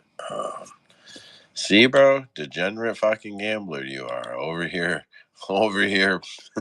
getting your friend's money spent. Up next is Kazama. Yep, that's what we're gonna go with. Kazama, because I can say the last name. Verse Grigoriou. Garu. Say it. Someone say it. Go ahead. Grigoriou. Grigoriou. All right, great. Um, Let me go over to the odds board here. I didn't get real ahead on this one. I just didn't. Whatever. It is what it is. Grigoriou is minus 222. Kazama is plus 176. 31 books. Kazama is just the UFC wanted to push Kazama. They wanted him to be better than he is proving to be. Um, my guess is he gets finished in this fight. He's that bad. I don't really have to be overly familiar with the other side. I think Kazama is horrible, but I will probably skip this fight if I'm being totally honest. The over set at 1.5, minus 140 to go over, plus 110 to go under. Um, yeah, Mike, I did no tape work. I'm sure Mike did. Mike, what do you got on this one? Crap. Hey, my bad. I was yelling at the kids. What fight are we on? Kazama Oh yeah, versus Grigoriou's gonna finish Gregorio. him. That's easy. And See, that's what I just said. here's why. Because his takedowns, if you notice his takedowns, it's almost like he's trying to set him up with strikes, but he's not striking, so he's just marching forward into punches, which is why he got finished the last time. He's gonna get finished again. But I will say this. If for some reason Gregorio doesn't knock him out, the pace that Kazama pushes will be a problem for Grigoriou. And I wouldn't be surprised if he survives Grigoriou that he comes back and finishes him. Either way, fight goes the distance. No. Yep, there you go. Yeah, you know me. I'm parlay guy. I like that no side shit. I'll be honest. I hit a lot at the rate of no money lines. The problem is, you got to mix the money lines in when you're doing long legs to make it, to get the odds where you want them. Let's just be fucking honest. But the money lines sometimes, even when they seem great, whip my ass. I got beat up by an underdog last week that, man, I think everybody in the space was on his ass. So I'm probably just gonna skip this one. I think Kazama is horrible, and I pick him to get finished before I heard Mike's take. But I'm gonna stick to skipping this one. Usman, what are you playing on this fight? Nope, nope, nope, nope, nope. You won't catch me on this fight at all. I am probably not going to be able to watch this fight just because I'm going to be busy. I did not try to tape this fight. I am not going to be taking anything on this fight. But with that being said, let's look at what the split strat says. Uh, yeah, doesn't say goes over. Plus 600 on the Ghost split, minus 140 over 1.5, and plus 185 on Goes the Distance. Just to pull up my numbers real quick, in 2024, the over 1.5s are hitting at 55.03%. So maybe you can hit that if you want, but for minus money, not good for my taste. Nothing. Zero. Don't play this fight. Ozzy's playing it. I know he is. No matter what he says, he'll play this fight. Yeah, I'll play it for I sure. love. I'm playing. I like the over 1.5. I don't think he does get him out of there in round one. I think maybe in later round two. I guess he could. I mean, Kazama's been finished in round one in his last two fights. But Gregorio is probably going to come in and go for takedowns, and that's what might make the fight go a little bit longer. I haven't taped the fight either yet, but I'm looking at the over 1.5 is what's the odds on that? $1.66. That must be minus 150, 140 140. Yeah, okay. minus 140. Yeah, I mean, I kind of like that better than his money line, to be honest, which is over like what's he minus 225 or something. Yeah, 225, 210, 245. Fuck, Leo Vegas, Yeah, 245. He got smoked there. yeah. So I'd probably rather his the fight go over 1.5, but yeah, maybe it does finish in round one. I don't know. I haven't looked into it that much, but yeah, I'll probably have a little something on each fight here. Fair enough. Fair enough. Yeah, last week, first thing I said is do not play Michael Chandler, Tony Ferguson. I loaded up my sports book. First thing I did. Biggest bet I made for the whole card was on the Michael Chiesa, Tony Ferguson fight. Like, I don't. I told everybody, don't play this fight. It's a goddamn degenerate fight. These guys are fucking horrible. First thing I did when I opened the book, play that fucking fight. So when I'm talking shit, I'm just talking shit to have fun, to be clear, because I'm no fucking better than anybody else. And goddamn, why couldn't Tony land 15 fucking punches? What a fucking chump. Conor McGregor's gonna knock him out in fucking BKFC. Fuck Tony Ferguson for that shit. I was gonna cash good on that goddamn bet, fucking Tony Ferguson. Um, I'm not mad at him. Just fuck him. That's whatever. Next fight up, Yana Santos Chelsea Chandler. I cannot hear Chelsea Chandler's name and not think of her running. Like I can't fucking do it. Whatever. Santos is minus 143. Chandler is plus 115. That's 31 books. The over 2.5 is minus 325. The under is plus 235. There's no way this fight doesn't go over, in my opinion. I no fucking way this fight doesn't go over. I felt very strong about that. I did see Yana Santos looking fucking great in some picture somebody posted, and they're like, "Oh, prime condition, she's gonna get a finish." No, she's not. No, she's not. It's going over. Fuck that, Mike. Okay, so my opinion was that Chandler was gonna win this fight because she has the power punching on her side, and I think she's the stronger grappler.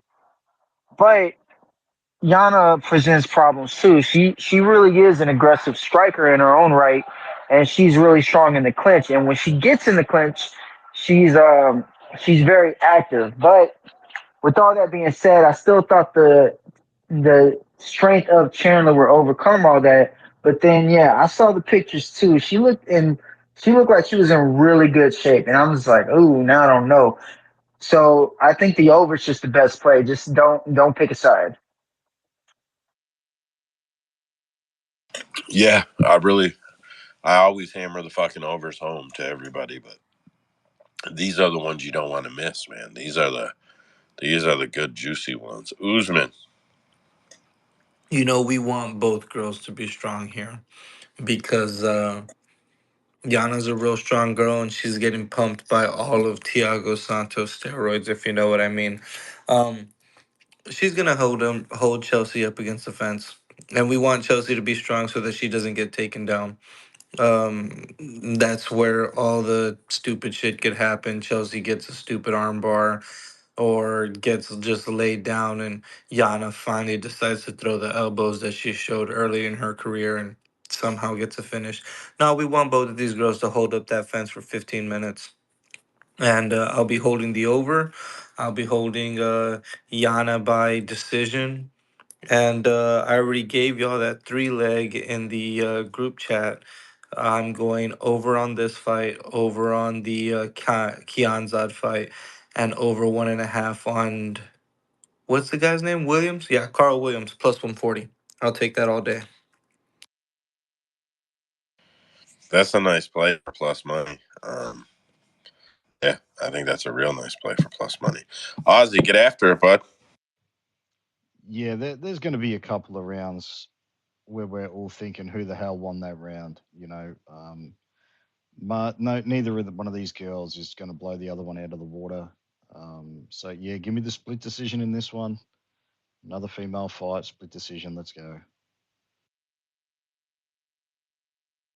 I really like the three splits. I think that's a clever play. And if you're saying you get it at 70-1, like it's a fuck. I mean, just throw a couple bucks on it. You know what I mean? You ain't gotta drop units and shit on it. Literally, just throw a couple bucks on it at 70-1. Just because if it smashes, like I don't know. I think it's a good play, Ozzy.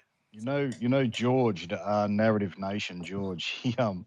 He hit it a few cards ago. He had all the three underdogs to win by split, the three female fights, paid 1,000 to 1. Just insane. So I won't derail too much. But so go look at. I've been starting to try to go back and look at the numbers. Just parlay the whole card to go over 1.5 rounds. Doesn't matter what the over under set at. Just parlay the whole card to go over 1.5 rounds. And if you're sharp, just meaning you don't got to be the sharpest guy. If you look for the two most likely finishes on the card and remove them, you could use the odds to tell you the two most likely finishes on the card. And then you just take the over 1.5 on the rest of them. I'm gonna literally start playing it. I've been looking back, trying to figure it out, and I track so much shit. I'm building the website, and now I'm really starting to build the YouTube studio, and I'm really hoping to move the team over there and keep the space together in the live YouTube stream. I've got some plans and some hopes. So I'm in a bunch of directions on it. Um, but I've been looking at that one in my spare time, and I'm telling you, just take the two most likely fights to end by finish and remove them from the card, and play the over 1.5s on the rest. Um, I've done it, not with the exact strategy to remove two, but just take off the couple that I think are going to go end by finish and take the rest. Um, it's probably saved my year. I haven't been betting a lot, and I've just kind of been. I haven't been watching tape because I'm working on so much stuff right now. And those type of bets have really just kept me going, where I have not redeposited at all. Like, I've had some weeks where 2 weeks ago I didn't win a single fucking bet, but I'm still up. I'm still playing with their money because I've been taking literally a few bucks and throwing it on some shit like that. I take a bunch of over 1.5s, and man, it's really been saving my ass, if I'm being honest. Usman, get after it. Sorry about the rant. No, no worries. You bring up the word track, and I have to bring up some numbers of my own. At 115 pounds, 18 and 24 goes the distance.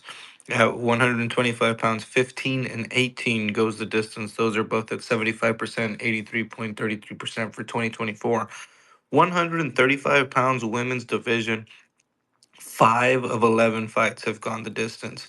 That's 45.45%. I think we hit two overs here that go the distance at this 135 weight class that bump those numbers up. Bro, you and I should DM one day and figure out every available women's fight in futures, because they put these cards out in advance, and we should see if we can parlay the over 1.5, even the over 2.5s on every single fight where both women don't have a finish or have went the distance in their last 5 fights. It will we'll cash at 100%. I will bet you. Like, we just got to put in the time to find those type of bets, and then go to find the books that will give them to us. But to be honest, I've talked to some guys who have done similar shit, and it seems like the books actually limit you if you hit them on a few of those. I've heard Ozzy say that he's been limited on some books that he's had success on. So it's one of them things, like, you really know, you see the path and you see the lane, and you're like, oh, but if I go put in all the fucking time and I hammer these guys twice, they're gonna limit me. I don't know. It's a game of trickery. And he calls And the me a books. degenerate trying to bet me on us betting. Get on to the next fight, brother. Next fight on the card, I gotta flip back over here. Well, hold on. I heard a noise, bro. I got a skunk that keeps coming around, and in the summer I keep all the doors open. He's terrorizing the fucking neighborhood, and he's always blowing this bitch out. And I thought I seen him. Sorry, I had a fucking moment. Anyway, next fight on the card. That was Yana. We're going to Chris Gutierrez and Quang Lee. Did I say it right? Nobody's ever heard of him, so who cares? He's debuting. I know absolutely nothing about him, and I'm not gonna lie about that to you. But what I will do is give you some odds, and I'll throw the mic over to Mike, who always knows his shit. Why are they not on the board? This fight was announced like 2 days ago. I don't have odds for them on my book either. Understood. Mike, have you? Okay, so 2 days notice. Mike, have you had any time on this card, on this fight? Yeah, I did the fight before I got on here. Chris Gutierrez is a minus 350. That is very justified. That leg is open. He is going to get chew. Gutierrez is going to chew up that leg. and he cannot match the footwork of Gutierrez. So Gutierrez is good. I wouldn't. I think he's gonna finish him. The only way it goes the distance is if he gets desperate and just grabs onto Gutierrez, but that's going to be hard because again, the footwork of Gutierrez and the kicks, man, those kicks are fast and he feints a lot too. So you really just don't know where he's coming from. So Gutierrez by TKO, that's my prediction. Very nice. At least you got a good play, and I'll be honest, I'm writing that. I'm taking a note of that because I'm probably going to tail that somewhere in a parlay. Um, when I've never heard of the fighter, I've been kind of tailing what you say, bro, and you've been pretty sharp on, spot on with your reads on those fighters. And I'm not just saying that because you're a co-host in here. I'm telling you that because I've really been tailing you on some of these debut guys, and it's been beneficial to me. I'm gonna kick it to Ozzy, and then I'll have Usman close it. Yeah, man. I mean, Gutierrez is he's a beast, man. His leg kicks are. I mean, he throws them like jabs. It's pretty crazy. Let me just get the stats up here. Sorry, bear with me for just 1 second. Yeah, so he's basically he's landed about 130 leg kicks or something in his last two fights, which is, I mean, it's just insane. No one is landing leg kicks like this guy. Um, and this bloke's coming in on short notice, right? He was meant to fight Basharat or something, wasn't he? Yeah.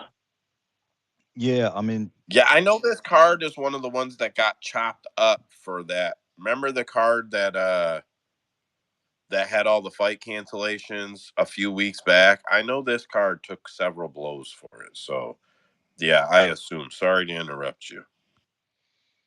yeah, no, no, no, you're fine. Yeah, yeah. So, yeah, basically, I think the leg kicks, the accumulation, this guy hasn't been preparing for them.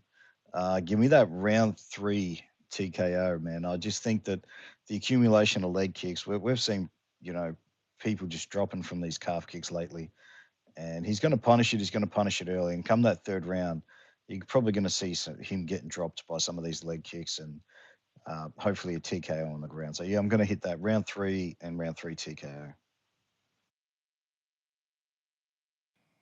Very nice. Usman, take us home on this one. I don't know anything about this guy. I'm not taking no rookie or no newbie over somebody as tested as Chris Gutierrez. I don't have an over. I don't have a goes to split. There's no lines on any of that so far. So we're taking Chrissy G for the money line next fight. Fair enough. Next fight up, Danny Barlow and Nikolay Veretennikov. Veretennikov is plus 267. Barlow minus 357. That's over 30 books. We watched both guys lose. I know that. Oh, no, we haven't. So Barlow's 2 wins in the UFC. Man, I'll be honest, that's not even who I thought it was when I click and open it up. Obviously, I did no tape work for this fight. I'm going to throw it over to Mike, who always does. Listen, quick plug. Anybody who's listening, a lot of you guys are regulars. Some of you guys are faces I don't see all the time. Allinforbettertimes.com is where you can get Mike's picks. He puts some stuff over there. He puts in a lot of time and a lot of tape work. He writes out and types up a lot of badass stuff. Give him a follow and check his site out. It's definitely worth the bookmark. Um, yeah. Anyways, Mike, I know you did some type of tape on this. What do you got, bud? Yeah, and look, I'm just very high on Barlow. I think Barlow's movement and just how he picks his shots and he's able to keep his range. I think it's going to be too much for Nikolay. But one thing I will say is, of all the competition he's faced, this is going to be his toughest opponent. The two things he's going to have to look out for: the left hook of Nikolay, because that left hook is a monster, and he's gonna have to keep the fight standing. Even though he has really good takedown defense, Nikolay Nikolay is one of those guys who has a really strong top game and can finish it if he gets Barlow down. So I have Barlow winning, and I have him finishing Nikolay. But since this is his toughest opponent he's faced so far, I'm not betting it. So, in your opinion, over 1.5 at minus 215 is a better bet than plus 175 for under 1.5 rounds. Yeah, I would take the over. Well, I'm gonna. Yep, I'm gonna. Usman, what are you playing on this fight? Couldn't have said it better myself. The little bit that I did see of Veretennikov is not much, but he ain't a shitbird, that's for sure. Um, Danny Barlow, I like him as well. Left-handed god, can't hate on a name like that. Didn't really like his last performance against Quinlan just because I don't think Quinlan is all that good, but he had broken hands and still finished him. It was late third round. Goes to split plus 500, goes the distance plus 120, and we're getting the over at a 1.5 because of that knockout power by Danny Barlow. I think you take the over 1.5, and then you take Danny Barlow by KO at plus 110. And if you do get caught in that first 7.5 minutes, it's more than likely going to be Barlow by KO, in my opinion. So if not, hey, we cash both of them. Very nice. Very nice. Yeah, I'm not going to kill it on this fight. I want to get to the next one. I'm pretty excited about this one. Damon Jackson versus Chepe Mariscal. Over on the odds board, Damon is at plus 181. Chepe is minus 233. That's 31 books. The over is coming in at 2.5. Minus 125 to go over, minus 106 to go under. So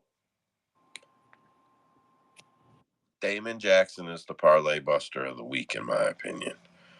Um, I'm really high on Chepe. I know what we've seen out of him.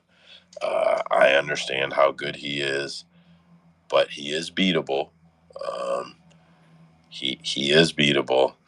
Um, I don't think he finishes Damon, What? and I think he loses at Okay, least the you're second done. half of the. Wait. Usman, mute your mic, Bubba. My bad. Talking to kids. Sorry. I know I'm helping you. I just, I don't. I didn't know if you knew you were unmuted. I think Chepe is really good. I don't want to. I guess I can't say I'm as high on him as everybody else because some people are ready to bet him to the moon at this line. Um, I'm gonna skip this fight completely. Uh, Strictly on, I really believe Damon Jackson is the parlay buster of the week. I just don't know if he gets it done or if he stretches it. I think in a heated exchange that he could get the better of Chepe. Uh, I know, I know. Mike's gonna murder me for that one, but Mike, tell me what you got. Hey man, you know my rule. You don't bet against Chepe. That's the number one sports betting rule right now. Don't bet against Chepe. That man will win the fight when he's losing the fight. And I thought his last fight against Sherrier, I'm very high on Sherrier, and I thought that was a bad matchup for him. And he still managed to beat the guy. And he was losing like every round he was losing, he won at the last half. So two things. The cardio, the pace that Chepe keeps is a big problem, and the how aggressive he is when he is losing. Let's say Damon does start getting the better of Chepe. Chepe will start becoming even more of a problem, more aggressive, and you already know the power this man carries. He makes this fight a fight when it's not going his way. The only thing I can see Jackson doing, because I don't think the grappling is going to be enough to beat Chepe. I think he's going to have to catch him, and I don't pick people who need a lucky punch to win a fight. Chepe is going to win the whole 15 minutes. Man, oh man. See, there he went. YB. First of all, Joe, boo to everything you said, bro. Chepe is gonna beat this fool up. We're gonna ride off into the sunset. Nobody cares about Damon Jackson. All right, let me know how that parlay goes. Just saying. Ozzy. I assume you're betting Chepe. This is going to be a great fight, man. I think this might be fight of the night. Um, Probably one Yeah. that kind of gets the crowd going because I think there's a few stinkers possibly on this card. Um, yeah, I mean, I kind of leaning towards Chepe here. I just, man, the leech is so hard, man. He's hard to cap because if he gets you back and doesn't finish you, he's probably got you back for the round. So yeah, I don't know, man. He's an opportunistic submission grappler. He might be able to grab something, but on the feet, I think Chepe should be able to get the volume, striking out, and probably win the rounds that way. If it does go to the ground, he's probably good enough to make sure that he's the one on top. Um, but the leech, man, he's named the leech for a reason, man. Once he's on you, it's very hard to get off. So it's just about whether or not he can get those takedowns. And I'm leaning towards him not getting the takedown. So yeah, I think Chepe is probably the side here. Yeah. I know it. I'm on an island. Damon's the parlay buster. Usman, go ahead. I already know. Here we go. No, actually, I'm scared. I'm scared. I like Mike. We don't bet against Chepe. I bet on him against what's his name, Jack Jenkins with a broken leg. I bet on him against this Morgan kid when everybody was on Morgan. I just it's the parlay buster becoming parlay busted. I am scared about Damon Jackson getting on top or getting some control on the grappling positions. But we've seen Chepe pull some good reversals against some good grapplers and end up on top. I just think a lot of shit is sketchy about this fight. Even when you look at the goes to split strat, we know that we hit the over if the split is plus 400 or lower. This is plus 425. And hey, goes to distance at minus money. We're hitting the over at over 72%. This is at plus 100. Over 2.5 is only minus 125. I think the books don't know what the fuck they're doing with this fight either. Chepe could finish him. Damon could find a sub early while they're dry. Somebody gasses. Yeah, this is a sketchy one. I'll be going over because those lines are just too damn close for me to pass on. But it is sketchy for sure. All right. Well, at least you're trying to make me feel better. I'm still going to stick by my opinion. Fucking island going to be getting made fun of next weekend. Or talking shit. One of them deals. All right. Up next, main event of the evening Sergey Spivac versus Marcin Tybura. Fight is reporting at 32 books, plus 125 for Tybura, minus 154 for Spivac. The over under is set at 3.5. It says the average is, or not the average, I'm seeing plus 100 for the over. I'm seeing minus 130 for the under.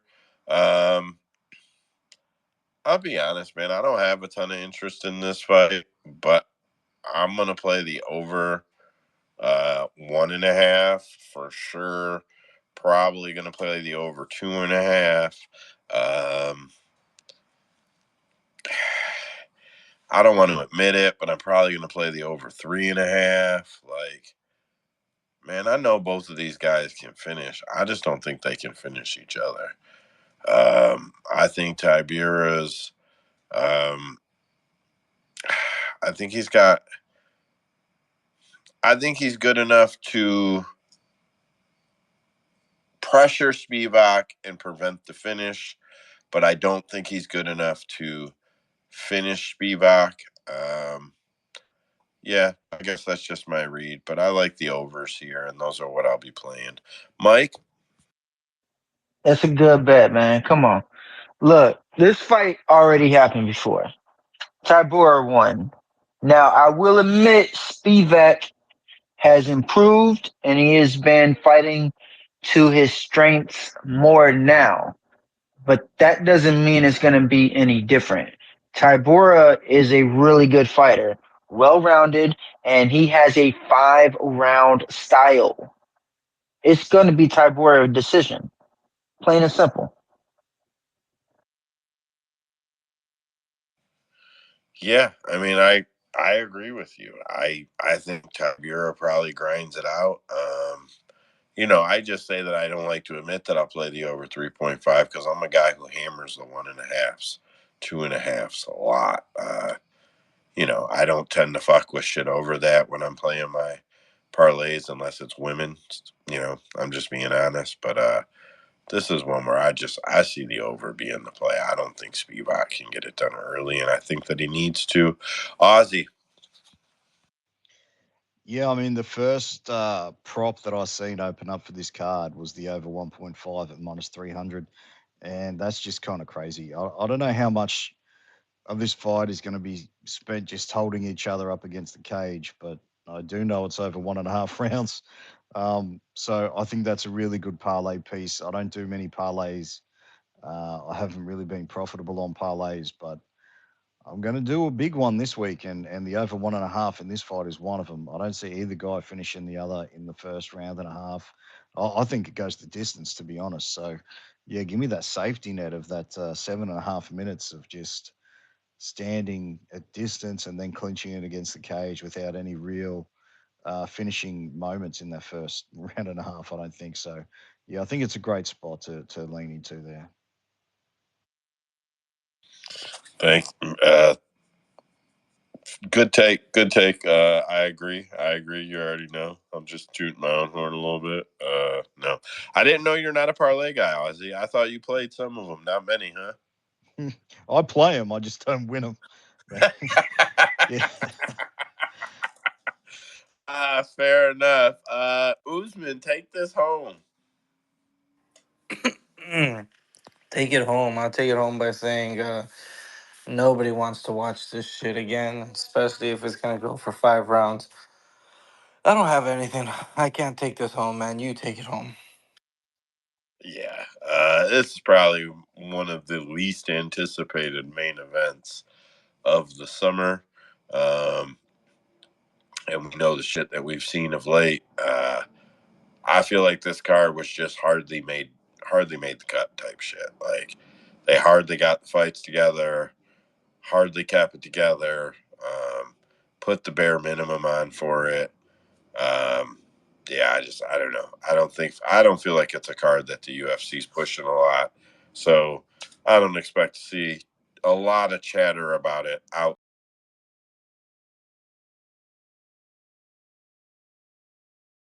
of the typical MMA betting, MMA hardcore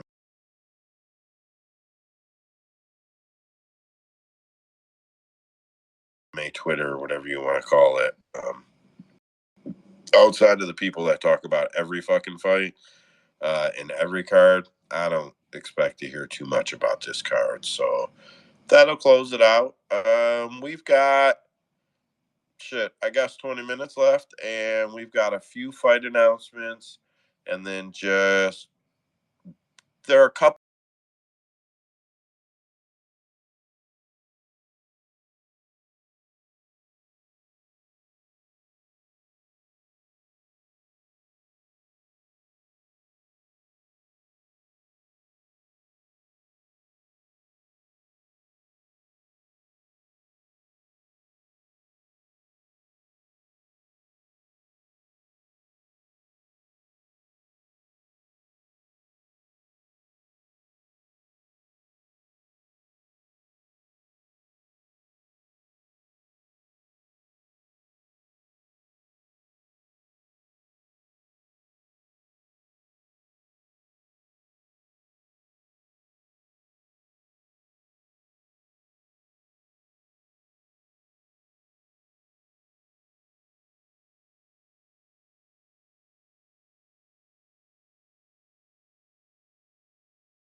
topics, but they're all boxing. So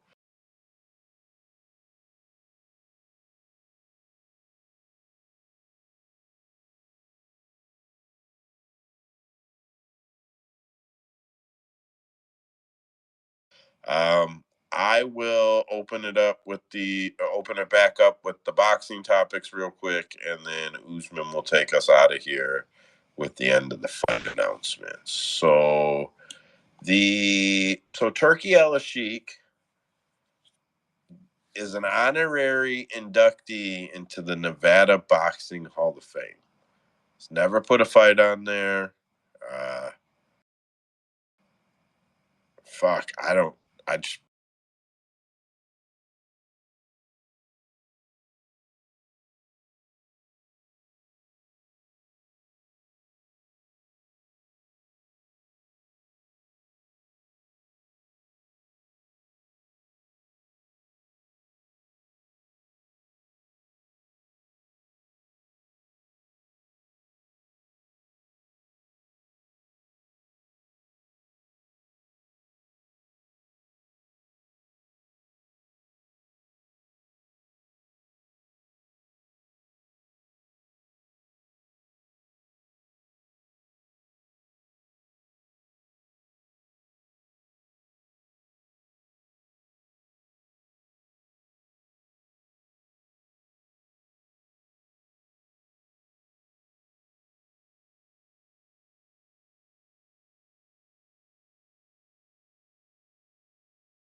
little weird. I mean, he's done a lot for boxing, but I think it's a little weird for Nevada to do that already.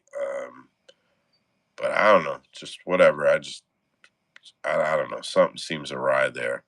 Nevada seems to be wanting to attach to Riyadh money. If I'm being honest, I think they want a lot of Riyadh season events there. Um, yep, I think Vegas is chasing that money a little bit. If I'm being 100% honest. Whatever is what it is. Tom Aspinall says, "I'll never say never. I'm definitely going to stick with MMA for the time being." And then goes on to say, "But if we're talking $15 million, I mean, you never say never." And then he mentions the money the Saudis are throwing around. Yeah, I think that's relevant to every MMA fighter. But we're on boxing, and he mentioned boxing, so I threw it in there. And the International Boxing Association held a press conference in Paris to address the issue surrounding Algerian boxer Iman Khalif and Taiwanese boxer Lin Yangting. So, and that's really how it's said. Lin Yuting. I don't know if I get the pronouncing exactly right, but I'm trying to just say how it's spelled. Um, Very weird press conference. If you go watch the statement about the genders of the two fighters, they use the term karyotype. Karyotypes means XY chromosomes or XX chromosomes. It's what it means. That's your karyotype. And I'm sure I'm butchering that word too. Whatever. But they say it in a way not to clearly announce that. But they tell you right at this press conference that they were disqualified in 2023, and that the IBA offered to pay the majority of the cost for like the lawyer appeals for both boxers to be able to appeal it. Ting Yu Ting did not, or Lin did not appeal the decision, and a main appealed the decision and then withdrew it. Both boxers were retested in India in 2023. Championship to clarify and confirm the results. Both were found to have, and that's when they said cryotypes and worded it funny, but it's XY chromosomes. This is a huge topic. XY chromosomes are a massive advantage, even regardless of your physical makeup. It's a massive advantage over an XX chromosome in a fist fight. I feel for Amon, and I feel for whatever life difficulties I guess she has dealt with. I know that she has some women parts, they say. Um, I feel for her situation, but it's it's still not fair, and I don't know how to make that right to one person or two persons at the sacrifice of many, many, many other persons. I don't believe in laws for the exception. I believe in laws for the rules. And the rules are that, a women boxer has XX chromosomes. I'm not trying to make my stance on it. It's just a very big topic right now, and it will mold the way that the Olympics are played, which will inevitably mold the way that sports are played. Um, because it will mold the way that people people train to compete on a world stage. It will change that, which will change the athlete availability. It will just slowly change sports. Yeah, and it's a big fucking deal. Some people are making it a big deal, and some people seem to not give a shit. And other people seem to think it's fun to make memes and fucking say shitty shit about Khalif. And I don't think that's real cool either. I think Khalif is stuck in a position where, you know, always known to be a female and in her own life, even though she has some things that she probably kept private going on. But then I do see training footage of her wearing men's lower half protective gear, and it makes me question a lot. Very, very hot topic, though. That's all I'm going to say about it. I'm glad to see someone put their hand up. Ozzy, go ahead and get after it. Yeah. So Joe, let me ask. So she was born with ladies' female private parts, right? So I went and found all of the reports that I could find and all of the articles that I could find, and I looked up all of the terms that I could find, and I tried to figure out what everything meant last week. And from the best I can understand, a man, I don't know if it's a mani or a main, but she essentially was an XY chromosome that in the womb did not fully develop, and as a result developed female parts, or Hmm. did not mature as an XY chromosome, if maybe that's a better term. And as a result ended up likely with female parts that don't work. um, Okay. So she can probably not get pregnant. no, she would have to have medical intervention and all of that, and it's likely that they're I don't want to say, like, I don't want to presume. I'm not trying to make it a crazy topic, but it's very likely that a mane is a hermaphrodite and has some male organ, whether it works or not, and female organ, regardless of what works or not. And neither of them probably work at full sexual or mating capabilities, most likely. So Aman has probably displayed more female characteristics. And if you're stuck in the middle like that, to go to the girls' bathroom and sit down or hide and go in the stalls is going to be easier when you're a kid. So you're raised as a female. I understand. I feel for that person. I do. But the XY chromosome for me, it's an advantage that cannot be offset. Um, Not every male, not every man can be an alpha male.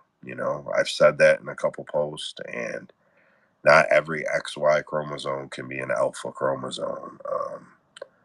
Okay. You know, Yeah. I, So I'm not it, sure if all these XY chromosomes are all built the same or whatever, but I'm a strong believer in if you're a woman, if you've got a vagina and you can get pregnant. I don't need to know about chromosomes and all that shit. I don't need to know about advantages. We all know there's super athletes out there that have advantages. No one was telling Bigfoot Silver he can't fight because he's, built a fucking stone or whatever he was for a time being. Um, if you're a girl and if you're a man and you identify as a girl and you just love beating the shit out of women, then fuck you. You can't compete. But if you're a woman, you're born a woman, you live your life as a woman, you got a vagina, you can get pregnant.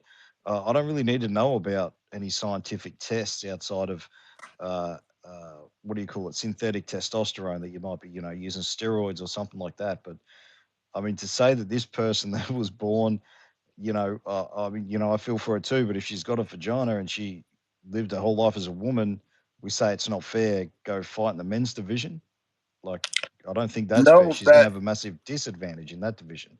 yeah, You know, and that's what I'm saying. I feel sincerely like there, I feel for you as a person. I'm not trashing Khalif at all. Like I feel for your situation wholeheartedly.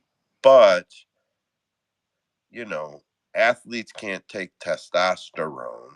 Um, Female athletes can't have testosterone levels. XY chromosomes will produce testosterone levels. Like, there's a difference. And while it may put you in a place of limbo where you can't find a place to compete, you're talking about 0.000000001% of the population. I'm just not a person who thinks you can make rules for that or or exceptions for that. And I'm not mad at anybody. Like, everybody's opinion, I fully respect on this. I will not tell other people why they're wrong and I'm right. It's just how I feel, and I feel like this is one of those subjects that it's tender because it will mold sports. It will mold things in the future. So it's careful. It's I watch it carefully. Oscar De this La is a Hoya. little bit. Go Sorry, ahead. this is a little bit different though, Joe. Right? Because this is not a man who's transitioned to a woman, so this is a bit different to But some. it is a woman who likely has male parts below. Okay, so that is yeah. Okay, so fair enough. But this is a bit more of a muddier area than that Fallon Fox Yeah. situation. But I feel for Khalif. I feel for Ting. My problem is that a woman who worked her whole life is is getting truly disadvantaged over this. In the Olympics, in the cleanest place in the world, what is supposed to be, you're given crazy advantage that cannot be made up for. Usman, Oh man, I put my hand down because y'all basically hit everything. I was having this debate with a homie the other day because he was saying X and Y chromosome. That's what makes you a man. That's what makes you a man. And I was like, yeah, but she's got a vagina and can have a baby if the egg is donated. From what I looked up, the ovaries are the issue and basically turn into gonads, scientific term. That's what's producing the testosterone and stuff. Did y'all see that pole vaulter who lost and didn't medal because of his wiener? Uh, I thought that was fake, man. no, that wasn't fake. That wasn't That was fake. real. That Uh, was real or it was fake? no, it was real. It was real. Wiener hit the pole. Oh, So basically, like everybody's like, "Yo, big wiener on the pole," right? Everybody talking about his junk and stuff. I feel so bad that the whole fucking world is talking about this woman's vagina and like There's some fucking crazy people out there that want to be justified in their argument, whether you're for it or against it. And she didn't ask to be born this way. She didn't ask for this topic of discussion. And now the whole world is just fascinated with what do you have between your legs. I would be, and this was the argument I was having with my friend. If it was a born true, this is even weird to say, knowing the situation, but a man, full man, that transitioned into a woman. You ever seen South Park where Macho Man pretends to be a girl to beat up women and get the Olympics golds?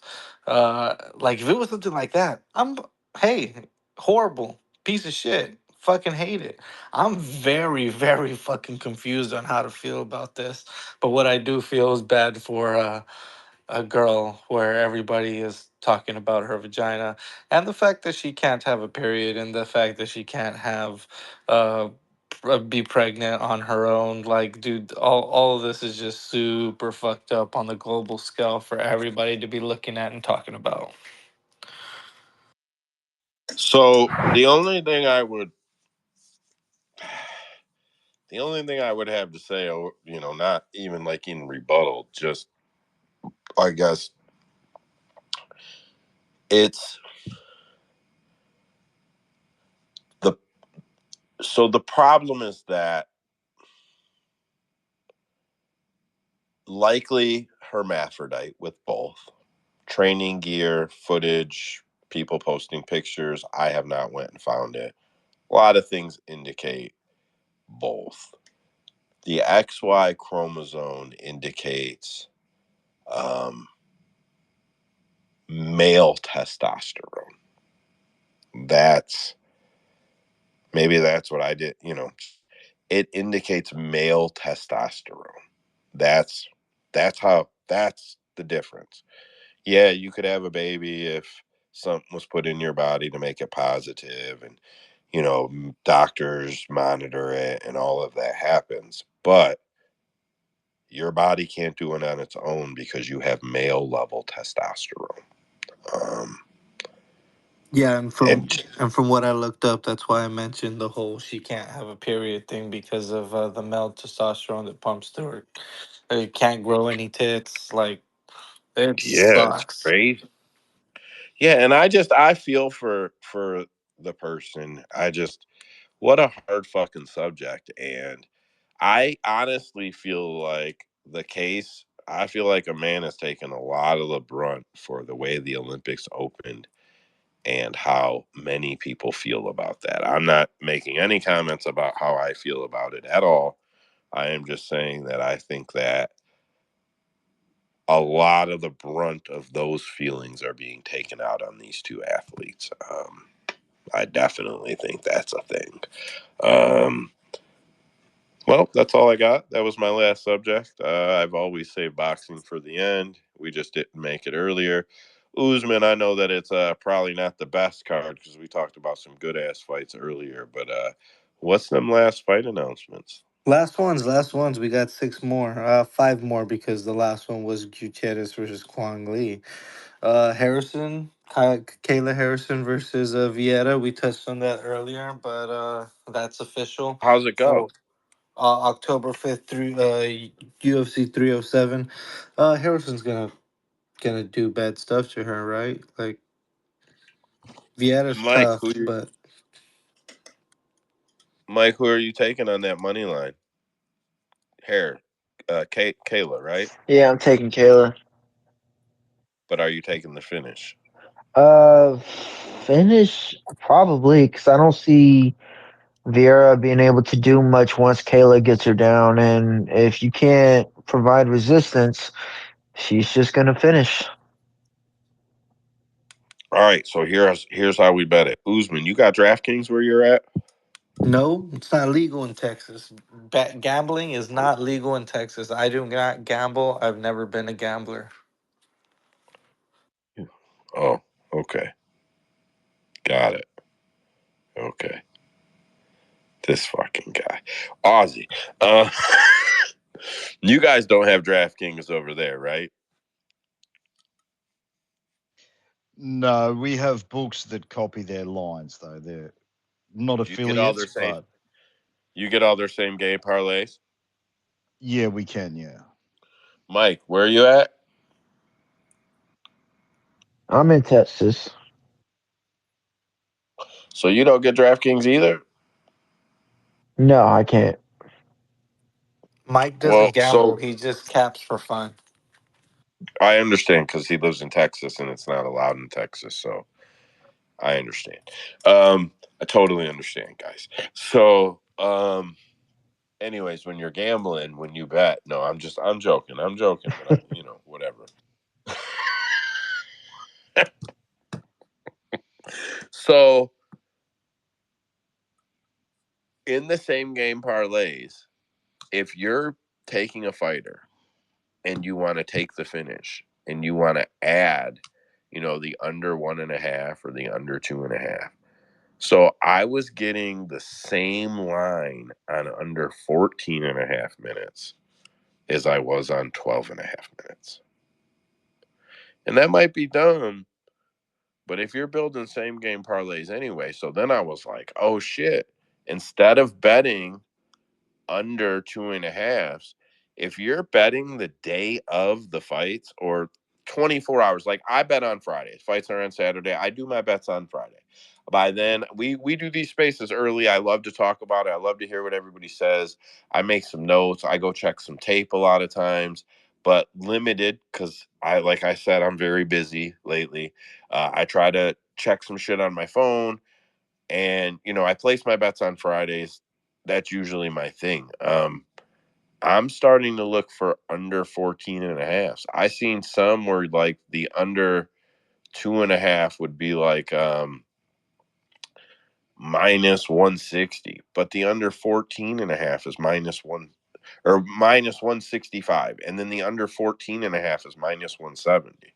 So for like a few points, you're getting the extra 2 minutes.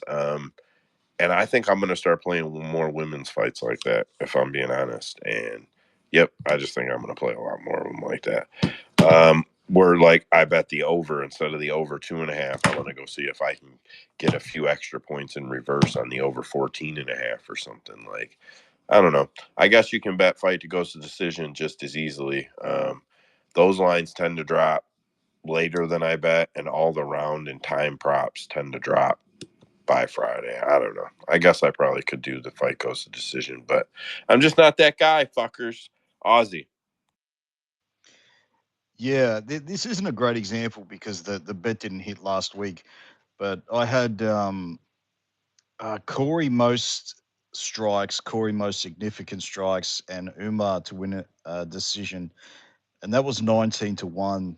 But then when I redid it, I did the same thing: Corey most strikes, Corey most significant, Umar to win, and fight goes the distance, and that was 40-1. So the exact same bet, but one was twice paid out twice as much, just because it had an extra leg. Went from 3 legs to 4 legs, but it was the exact same bet. Instead of picking Umar by decision, picked Umar money line and fight goes the distance, and it went from 19-1 to 40-1. So the more you play around with these same game parlays, just really try to mix and match because sometimes just one little adjustment can get you a lot higher return. Oh yeah, I always go take the money line and then take the prop and then go take the round.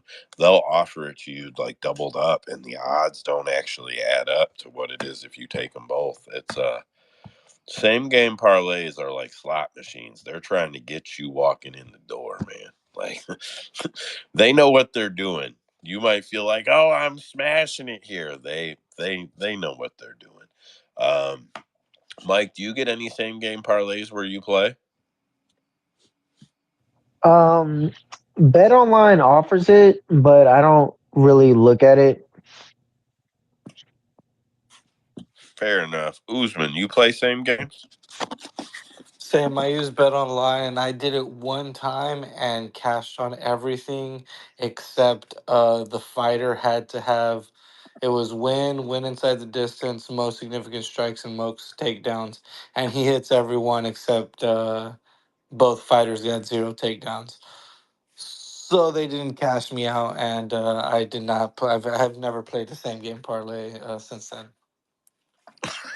Fuckers, fucking assholes. What else is on this card, bro? He Oh, said I never did it again. He never went back. yeah, so October 5th, shout out my dad, happy birthday. UFC 307, Carla Esparza versus Tisha Pennington, not Tisha Torres, Tisha Pennington. Carla Esparza will be retiring that night, so we know what to do, boys. Especially against a fighter like Tisha who can anti grapple. Over City. Fight goes to decision. That's it. That's it. I don't give a fuck anything about that fight except I get the over. Mike, do you just take over sometimes, or do you actually take Carla Esparza and Tisha Pennington? And I'm not being a dick. I'm really asking. Like, will you actually tape that fucking fight? Yeah, I tape all fights. I like cause I also live bet and here's how tape study helps you live bet. If you have a prediction, you think you know who's gonna win. I also like to know how they're gonna lose if I'm wrong. So that way, when the fight's happening, I already know what's happening if it's not going the way I think it's gonna go. So I always tape every fight because it helps me live bet too. That's fair. Uh, I feel very. I used to do a lot of tape study. Every fight on every card for quite some time, actually, and I feel bad for you when you have to watch Carla Esparza, man. I feel bad for you. It's a long day watching five Carla Esparza fights. Hey, I It's knew a she long was gonna fucking. win. I knew she was gonna win that belt. Um, I, did you fall asleep when as you figured it out? Nah, man. Hey, look, I'm actually a fan of Esparza. When she made that run, she fought quality competition, like real, like she fought like a murderer's row, like Marina Rodriguez when she was in her prime. What was it, Yan Xiaonan? And she was the first one to beat Yan Xiaonan like that. Yan Xiaonan got better because of that beatdown that Sparza gave her. But yeah, man, I think after I don't know what happened. Like she was doing good up until that title fight, and that title fight was it did make you want to go to sleep. Yeah, that shit was awful. I know Usman's gonna bet fucking Esparza. He loves betting Esparza. Hey, she's announced this is a retirement fight. I can't bet her, but I was going to say, Mike. It's like he brings up Guram Kutateladze, and I say I fucking hate this guy with all my guts. This guy's despicable. He's disgusting. I can't believe he's a fan of this guy. But then he brings out and gives some props to Carlos Esparza, and I go, you know. Me and Mike are actually best friends. I love this guy. He's always been my favorite camper. One of my favorite moments was her beating Rose.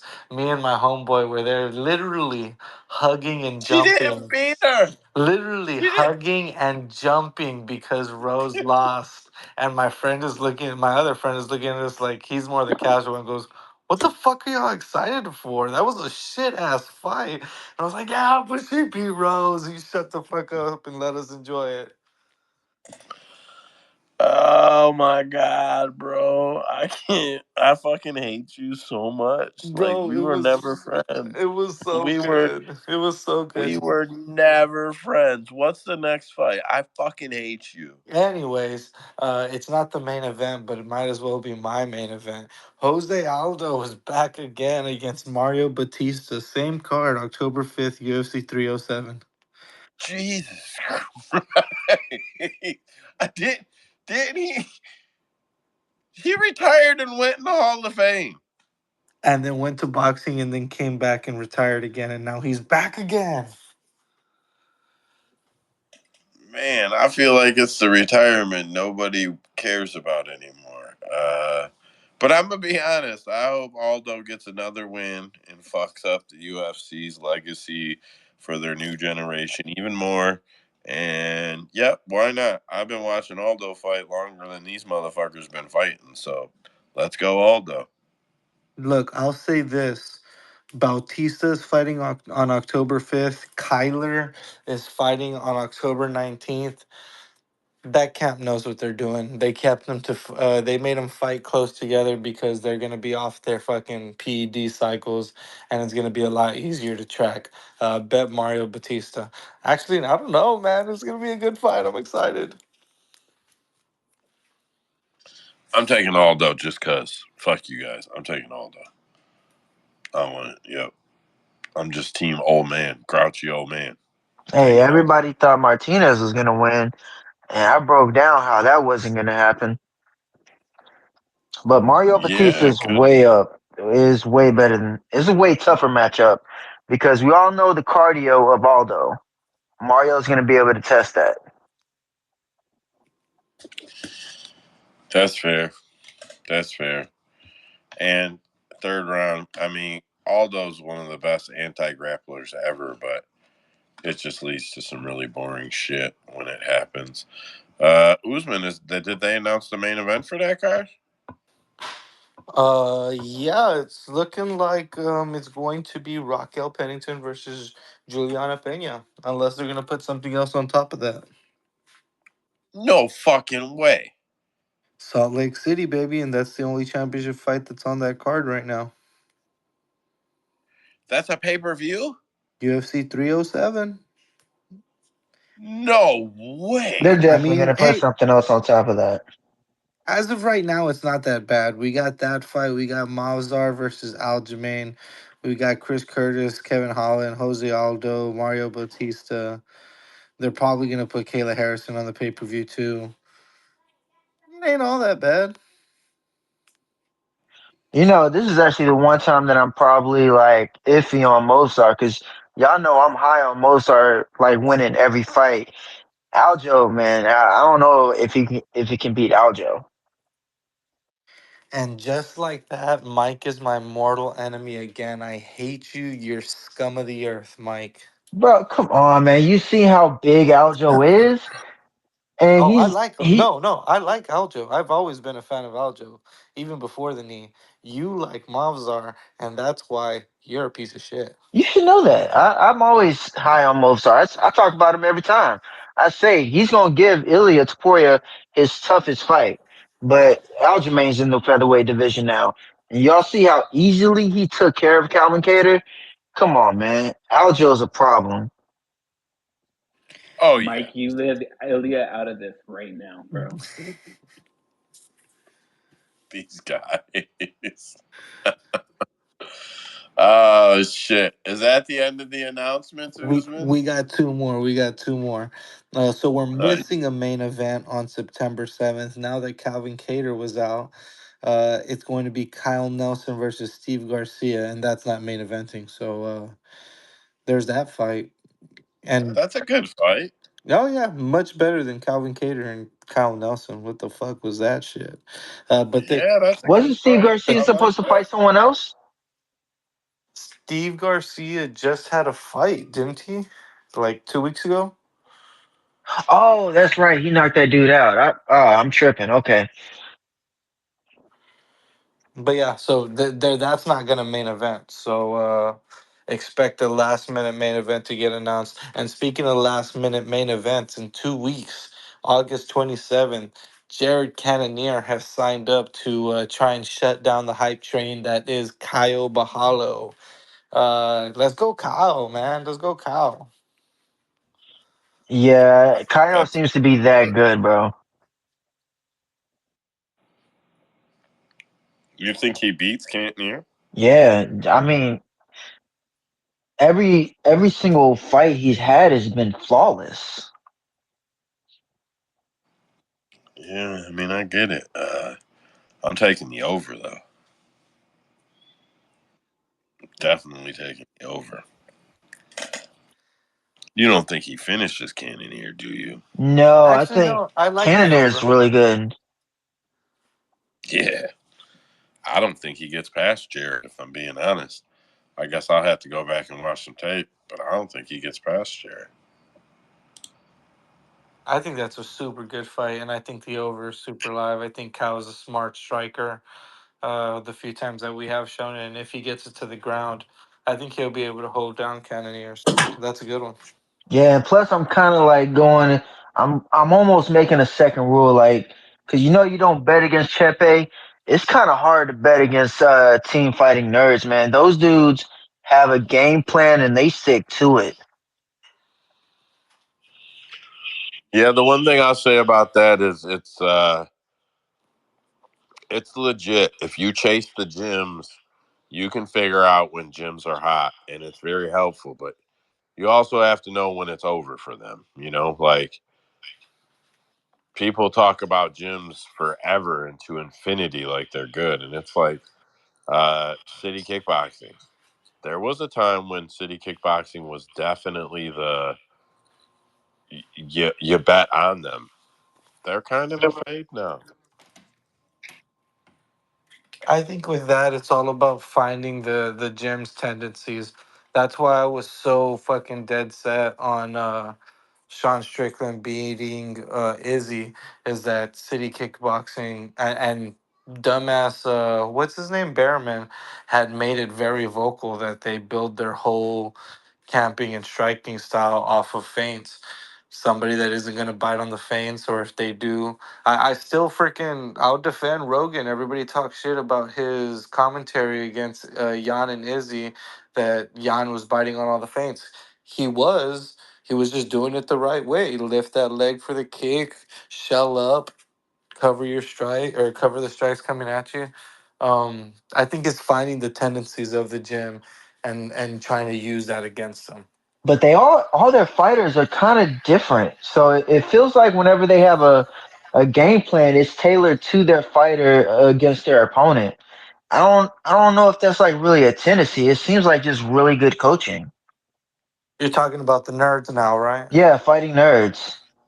Yeah, yeah. I mean, you see Rufy, who has that weird kind of karate explosive style. You got Kyle, who seems to be a pretty good jack of all trades. He could be a better striker, but he's good enough. And then Gene Silva is just also showing to be pretty good everywhere with some explosiveness. Oh Yeah, yeah, I G mean, Silva fucking impressed me with Drew Dober. I was all over Drew Dober because I was like, "There's no way this is his ceiling," and then he just, yeah, I was speechless after that. made it look easy. Yeah, corner work is. There's nothing that gets me happier than seeing really good corner work, and nothing more that pisses me off than seeing very shitty, horrible corner work. I love that when I'm betting against him. Yeah, true, but it Mike still pisses Perry me has the off. greatest corners in history. What's that, bro? We couldn't hear you, or I couldn't. Mike Perry has the greatest corners in history. Coach Latori, she knows what to do. Babe, get me some water. Here's some water, babe. All right, I'm gonna go fight. All right, go fight. That really happened. I'm not being a smartass. You guys know that really happened, right? That really fucking happened. He let his girlfriend sit in the corner and then literally said, "Babe, get me some water." It was fucking ridiculous. Hey, what are you gonna tell Mike Perry? You tell him go fight. Yeah, I ain't mad at it. I ain't mad at it. I just thought I'd break the monotony a little bit. I think that's it, man. That's That's it. our space. CapMMA.com. Everybody in here knows I'm always working on the site. I haven't updated the analyst page. Man, I fucking locked myself out of the site, and it's a pain in the ass to get back in. So I'm working on that now, and then I'll get everything updated. But the site's all working. Everything's fine over there. Um, so check that out. Mike's got his own URL, allinforbettertimes.com. Check that out. Mike's a sharp better. Still trying to get Usman to post a strat. Still trying to get Mike to post some shit. Ozzy does spaces. Danny's still in here.